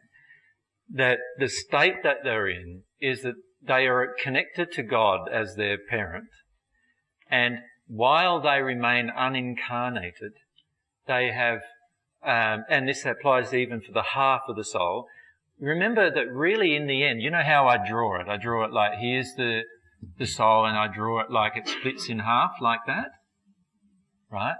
In reality, and this is going to be difficult perhaps to understand, in reality what's happening is you're always actually joined to your soulmate, right? And so when half of the soul incarnates, the other half of the soul is joined to them energetically. So it's a state of being and not a location of being. And so they will be near their soulmate no matter what. So no matter where you are on the planet, you are actually still joined to your soulmate, whether you know it or not. It's about becoming consciously aware emotionally that you are joined as to how it grows. So the truth is that the two halves are really always joined together and can never be separated. They have the largest law of attraction. But from a physical point of view and an emotional point of view, it feels like there's separation. Does that make sense? Like, yeah, that does make sense. Yep. But they do have to be incarnated on Earth? They do have to incarnate into a physical body. The reason why is when the soul separates in this way, there are certain senses that it has as a combined soul that when it starts to separate, remember it's still joined, but there's a feeling of separation. There's a lot of different parts of the soul. You could think of it like sort of connector points. You know how you can get two things and connect them together like they're one? Like Lego. Sorry? Like Lego. Like Lego, or I would actually picture it almost like an almond. You know how an almond's got two halves and you split it apart and it's got that nice shiny bit down the centre, but only that almond will go back together with that other side of the almond. You know, you can't put another one that you've just broken up together and they never fit together perfectly. But if you get that one particular almond seed, split it open and pull it back together, you can put it back together perfectly, right? So even though they're open, there's still this connection between the two. They mirror each other in connection. But in order to experience themselves, in the case of our soul, they have to be connected to bodies. They have to be connected to a body in the physical realm to experience the physical. And they have to be connected to a body in the spirit realm to experience the spiritual.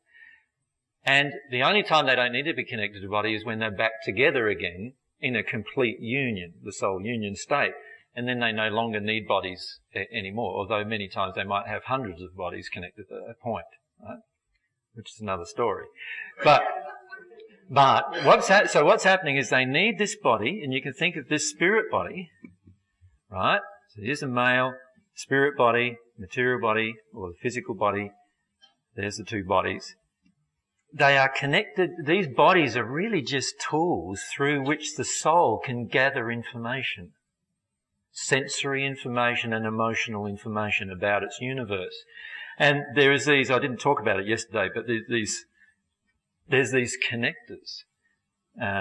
There's a cord that is well known in most circles nowadays. It's called the silver cord. In spirit literature, it's actually a silver cord. That's why they call it one. It is this energetic cord that connects the material body to the spirit body. And when you die, that breaks. It separates. And what that means then is that while this cord is connected, you can assimilate emotions and sensory information into your soul. Right? When this cord disconnects, now this body is no longer able to function because it's no longer physically connected to the spirit body or the soul anymore, and the spirit body then becomes the primary point of sensory input. So this is why when you go into... anyone had a near-death experience? A few people? Okay, quite a few. When you're in a near-death experience, what's happening is you're almost at the state where now this silver cord is breaking. Right? And so what happens is there's this transfer over of sensory information to your spirit body.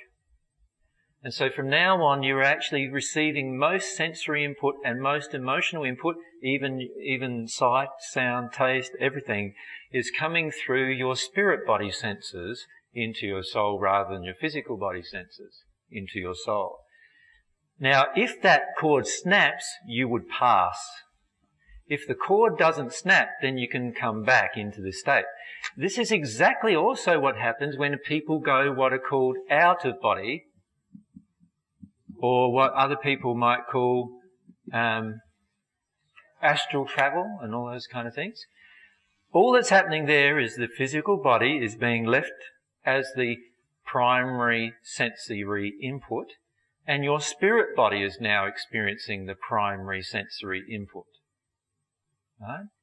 And in that state, you can travel in different means of which you can move this body. Right? And so you can start experiencing different things in the spirit world. Now, a lot of people experience quite negative things in that state because of different laws of attraction. But some people experience positive things. Sometimes they have spirits with them who'll take them up somewhere and show them something.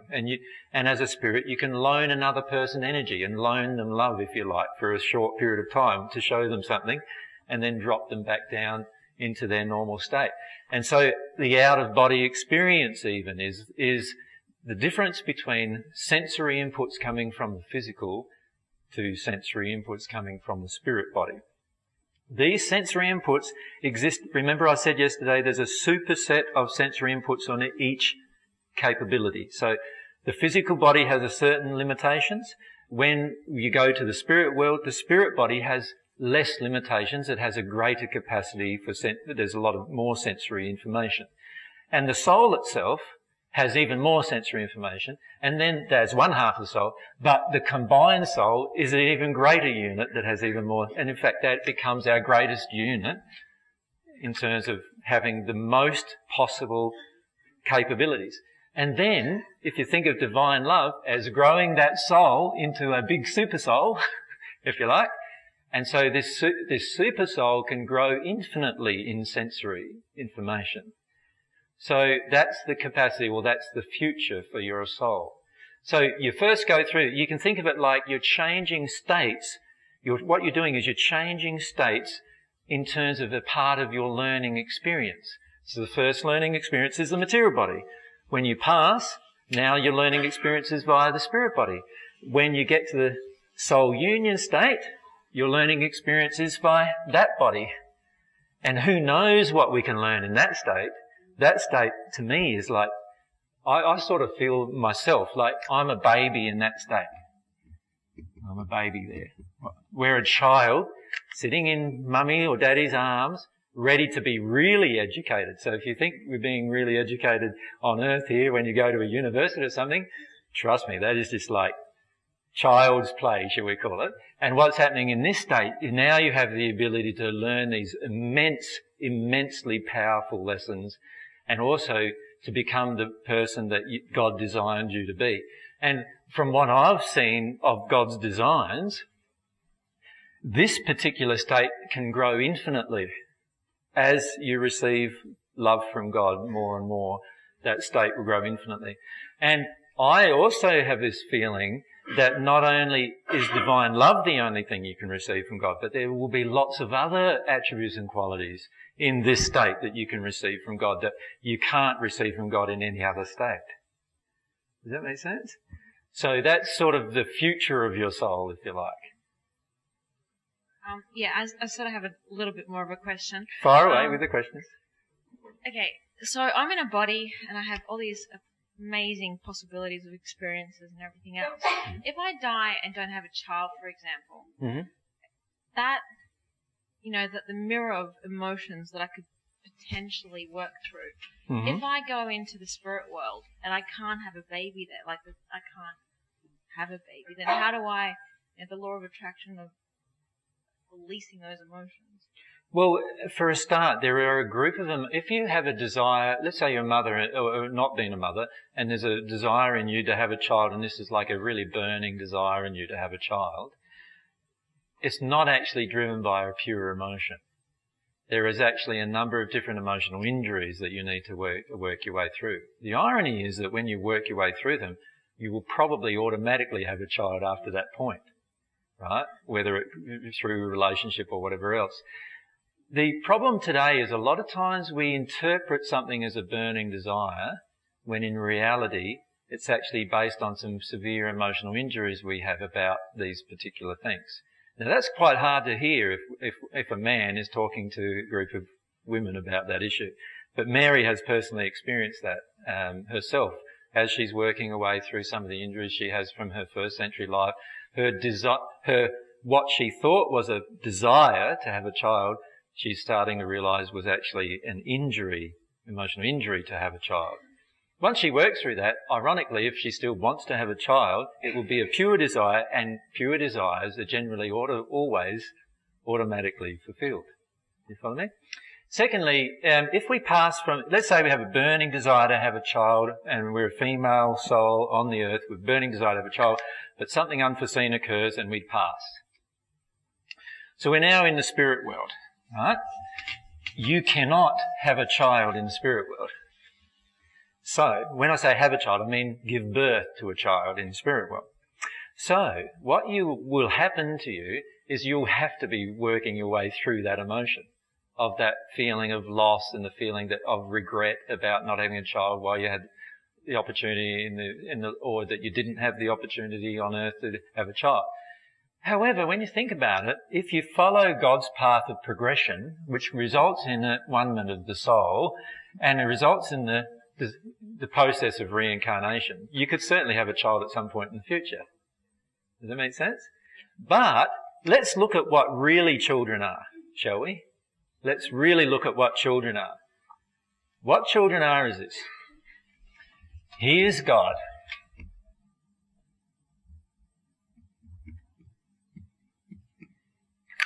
He is God's children. Remember, I drew them as little souls, if you like. Right? He is God's children. Then the child incarnates, created, attached to a body. Whose child is that? It's God's child. And who is that in relation to me if I created this body? That's my brother or sister. Right? See, this is one of the biggest problems we have on this planet, and to be frank with you, it causes a lot of issues with families, education, all sorts of other issues, is this belief that my child is my child. I'm sorry, the child is not your child. The child is God's child, and all you did was create a body for it. That's all you did, through your desire to have sex. That's the only thing that happened. It is not your child. Stop thinking you own your children, right? Or can even own your children. Now, this is a very important thing to understand, because if I stop owning my children and I start seeing this particular child that I created, God's child that I created bodies for, so all I did was create the bodies. In fact, I don't even know how I created the bodies. It was just this sex act thing that occurs that I wanted to do. And in that process, the bodies were created. But who knows scientifically how that occurred? Most of us have totally clueless about that operation. So we can't even say that we even created the bodies, really, could we? It was the entire process that God put together to create the bodies that we can enjoy the process of. So these two bodies I created in a very, very loose way, right? I didn't create this soul, and this soul is not my child. This soul is God's child. In fact, it's half of one of God's children. Now, what's my focus then as a parent? My focus as a parent stops being, don't you do anything to my child, this is my child, getting my child to make me proud, all that crap goes, right? Because all we're focused on now is teaching this child about God's love for it. Right? And as that child learns about God's love for it, it will learn everything else automatically. Right? And that's how simple it is to bring up a child. Right? But what do? We go down this other road. And by the way, in the first century, I didn't go down that road because the time that Mary and I conceived a child together, within a few months I was crucified. So I didn't have that experience. But trust me, in this life I've had the experience now. One of the reasons why we had the experience and chose the experience that we've done is so that I could experience some things that I didn't know about in the first century. And this experience of having children, I've gone down the track for the first 12 or 13 years of their life of thinking them as my children, just like probably many of you have. Now I see them in a completely different way. They are just I've got 2 sons and they are my brothers. And you've seen one of my brothers. And he's pretty close to me. Tristan, would you like to stand up so people who haven't met you? There's my close brother Tristan. So Tristan feels himself also to not be my son anymore. He feels that we're brothers too.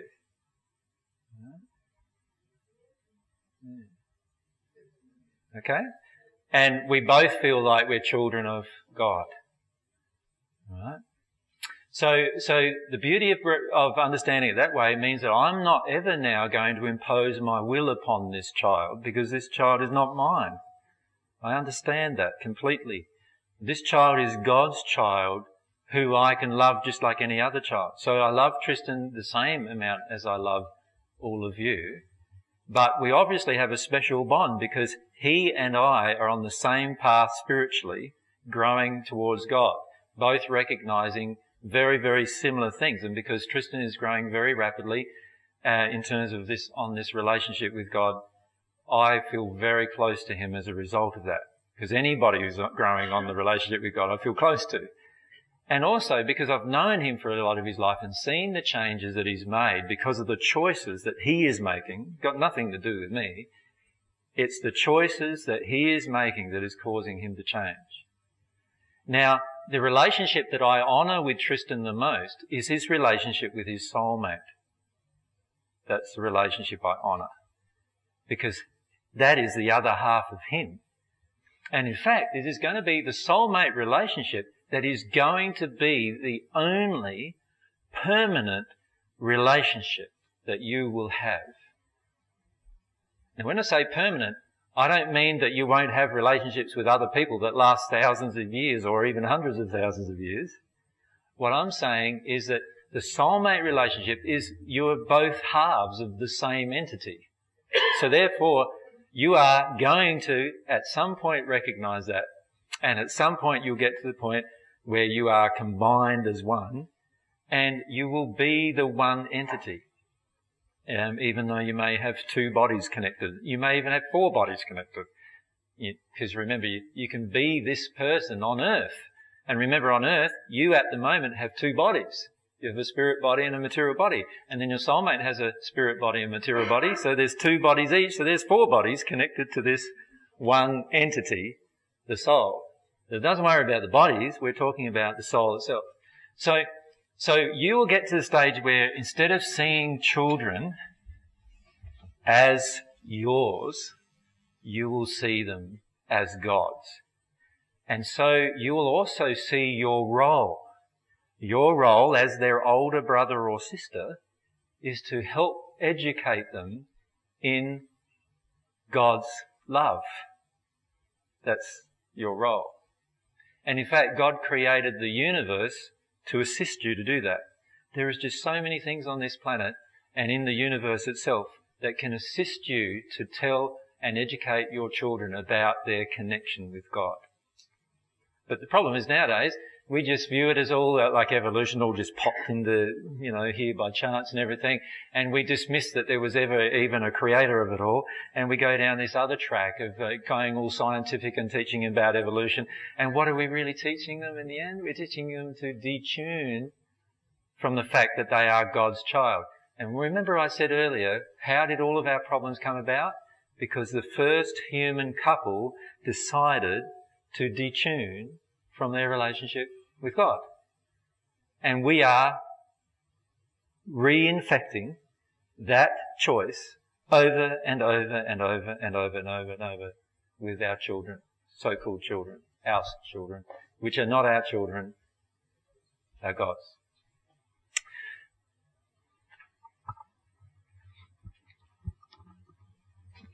What happens to innocent babies when they die? Do they still have emotions passed on by the mothers? Remember I said yesterday that all emotions begin entering you at the time of conception. So any person who passes after the time of conception does have emotions. And some of those emotions can be quite dark because they come from your environment, and the environment's emotions are often quite dark. But what happens when a child passes is a little different than what happens when an adult person passes. And I would be happy to describe both processes if you wish. Yep. Okay, so this is what will happen when you pass. Let's look at the child first. So let's say the child is an abortion or a miscarriage. So in other words, it actually is passed before it is born. The child is picked up, in this case, by a celestial spirit generally, a spirit who's actually on the divine path, and nursed through until they actually start having cognizance of their environment. So the child, which remember is a soul connected to the two bodies, is nursed and also given lots of energy, emotional energy, to heal itself. And what happens is it is nursed through the process into the process of cognizance, where it can actually understand its environment, start to understand its environment, just like a baby. In other words, it's nursed to the point of being a baby, if you like. Now, by this stage, which is usually a period of anywhere up to the same type of time that it would take on Earth for that process to occur, what happens is the child also can speak generally by this stage in the spirit world. And the child then is allowed to make a lot of choices on its own already. So it starts making choices. And where it's located is in the first sphere of the spirit world. Remember I said there's all these spheres of the spirit world? The first sphere, the very first one, has thousands and thousands of planes. At the depth of the bottom of the planes is called the hells, which is a very dark, dingy, very terrible environment. At the top of the first sphere is a place called Summerland. And that is like probably the best environment you can conceive of on Earth here is like what Summerland is, right? With some additions. And the additions are a creation of what we talked about earlier with regard to schooling or education, a creation of environment that the child is actually triggered into desiring to have answers. And so the child is actually then at that location after that initial place of, after the initial nursing from an angelic spirit. And once the child is in that place, they begin to learn all the different things of the universe. A lot of it's physical, but a lot of it's spiritual and emotional as well. And they're allowed to choose what they deal with. If they have an emotion from their parents still within them, which is unusual by that stage from if they died before they were born, they would actually still be nursed through those emotions. So they're nursed through those emotions in a very loving environment. And then they're basically left to have whatever they want, whatever those desires are. And by this stage, they usually have a few mates and, a few friends, and they have their own environment set up, and they progress quite quickly through that state. And then they're given a choice to follow the natural love path, which is the path of intellectual development, becoming adult-like, all those different things I mentioned yesterday, or the choice to actually follow the divine love path, which is connecting to God and all of that. Now, many of them the choices they make depend upon what forces start to control them at this point. Now, if they passed as a miscarriage, many times by this stage they will be starting to feel the emotions of the mother and father from which they miscarried.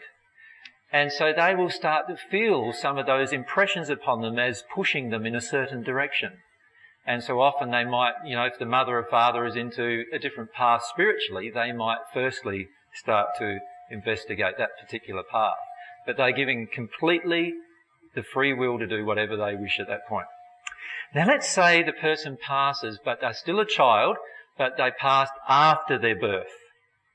They could be just newborn, and if that's the case, it'll be a very similar process to what I've just described. If they're not a newborn, but let's say they're 4, 5, 6 years of age, something like that, and they pass from leukemia or cancer or some kind of disease or some kind of accident, then what would happen is that they would still have emotions from their environment in them, but those emotions would be a bit stronger. Does that make sense? They'd be more powerful emotions. And so they would often be nursed through a process of releasing those emotions, which, by the way, in the spirit world for a child of that age happens very, very rapidly. So within a few months, usually, they're nursed through that entire process. Now they go to Summerland and the same process goes off where they're educated, they do what they desire, and the same thing happens. Does that make sense? So passing for children is a breeze. And it's a very beautiful process for them, and they're looked after the entire process. The only time when it's not so much of a breeze if there was an abortion. With an abortion, the child is kept away from its mother who aborted it. And the reason why this is the case is because the emotions in the mother that aborted the child were emotions of rejection of the child. And because those emotions of rejection are very powerful emotions to be felt on the opposite end as unworthiness, the child is usually kept from going back to its mother on earth until the mother works through the emotional reasons why they aborted that child. And then the child is often reintroduced to its mother. So that's the only time where it's a bit more difficult for the child, because the child itself is getting the emotions of rejection from its parents on earth. And what happens is the celestial spirits try very hard to actually stop that emotional projection from entering the child, so that the child doesn't grow up feeling unworthy, right? And then I'll just continue the question with regard to an adult. With an adult, if we pass, it's a little different, because as an adult, we made free will choices. So when we pass as an adult, oftentimes what's happened is we're healed from the choices that were made by other people that affected us, but we are still going to have a whole group of unhealed emotions about the choices we made. And because of that, we go and are attracted to a location. So when we first pass, we often go into what is sort of, you see it in a lot of spiritual literature, where we pass into a place that's not fantastic, but it's not terrible, and it's just like a place of reception. You could think of it, there are whole hospitals there, like that you could conceive of on earth. They're a bit different in terms of how they look and everything, but they're basically hospitals to help you get through that first part of transition. And particularly if you're passed with an injury or a long-term illness like cancer, you would be nursed through that. The body would be repaired from that particular problem. And then what happens, once we get to the state where we feel our own sense of autonomy, in other words, we're feeling our own free will to go and do things that we want to do, generally we're shown a mirror. And by this stage, generally, we probably don't want to even look in the mirror, because we start seeing the other people where we've gone to, and we start seeing that they are in pretty bad shape. And so we can imagine that if they're in bad shape, and it just seems like almost everyone who comes through here is in bad shape, that possibly means that when I look in the mirror, I'm going to be as in bad shape as they are. And fair enough, usually by the time we get to look in the mirror, sure enough, we start seeing ourselves for what we really are. But at this stage, we don't understand that it's the emotions that created that. So we don't understand much at all, and we only understand what we're asked. So if you ask about it, you'll be told. But if you don't ask, often you're not told, because everything is based upon the law of desire. So anyway, I pass, I've gone into this state, I now recognise where I am, and I'm in a pretty dark state. And what happens is my soul now feels a draw of attraction to not be there anymore, and I actually go to a location in the spirit world that perfectly matches my condition of love. So if I'm a murderer and I've passed, obviously my condition of love isn't going to be too great. And the soul will be attracted to a condition in one of the hells that matches my condition of love. By the way, where do you think all the other murderers are? In the same place. So now, instead of being surrounded by people who are nice and I'm the murderer, I'm surrounded by all the murderers. Does that make sense? And that's a way of exposing to me my condition. Now, let's say I was a person on earth who, had a lot of sexual affairs, over and over and over again, and I haven't worked through that emotion. Well, I'll be attracted to a group of people in the spirit world who have done the same thing. And that'll be in one of the hills in a different location. And there's literally millions of locations for every single emotional injury you could conceive of. If I'm in a bit better condition, I've worked through different things on earth, then I'll pass whatever sphere matches my location. So matches my development in love. So if I'm highly developed in love when I pass, then I'll be in a space that's not in the hells, it might be even in the second sphere or the third sphere of the spirit world. Historically, there's been only a few people ever that's passed into the third sphere of the spirit world. What about people who commit suicide? Is there any consequences for that? Yes, a person who commits suicide is acting on two primary emotions. And after I answer this question, we should have a break, and then we can come back to your question, Peter, after the break. The two sets of emotions are these. The person who's suicide, firstly, has a whole set of emotions about self-love. And self-love in itself is a huge issue on the planet, right? And self-love is one of the major causes or major reasons why the majority of people do not pass into the second sphere, but rather pass into the first sphere, because of our lack of self-love, the way that we treat ourselves. Now, usually suicides, there literally can be thousands of different reasons. And whatever the reason is, will be determined by the soul condition of the person, and that will also determine the location that they arrive in the spirit world. But a suicide, because they have murdered their own body, will always arrive in a state in the spirit world in one of the darker places of the spirit world. Then what they will need to do is come face to face to the fact of two issues that they face inside of themselves. The first one is why they felt they had the right to destroy their body. And the second one is what emotion or reason inside of them caused them to suicide. And they will have to face that emotion.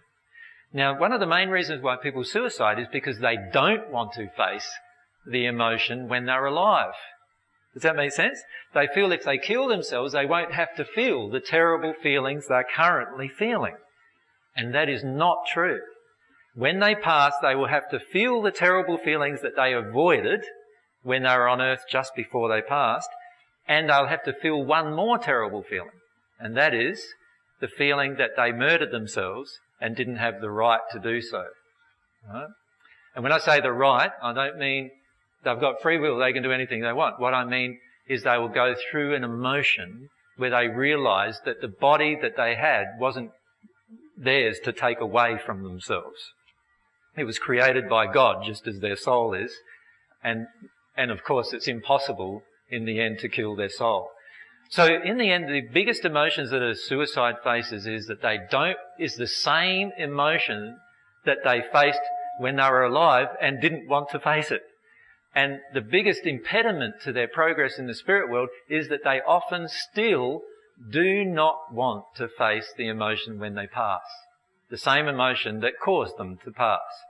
And so for that reason, until they connect emotionally, they don't progress.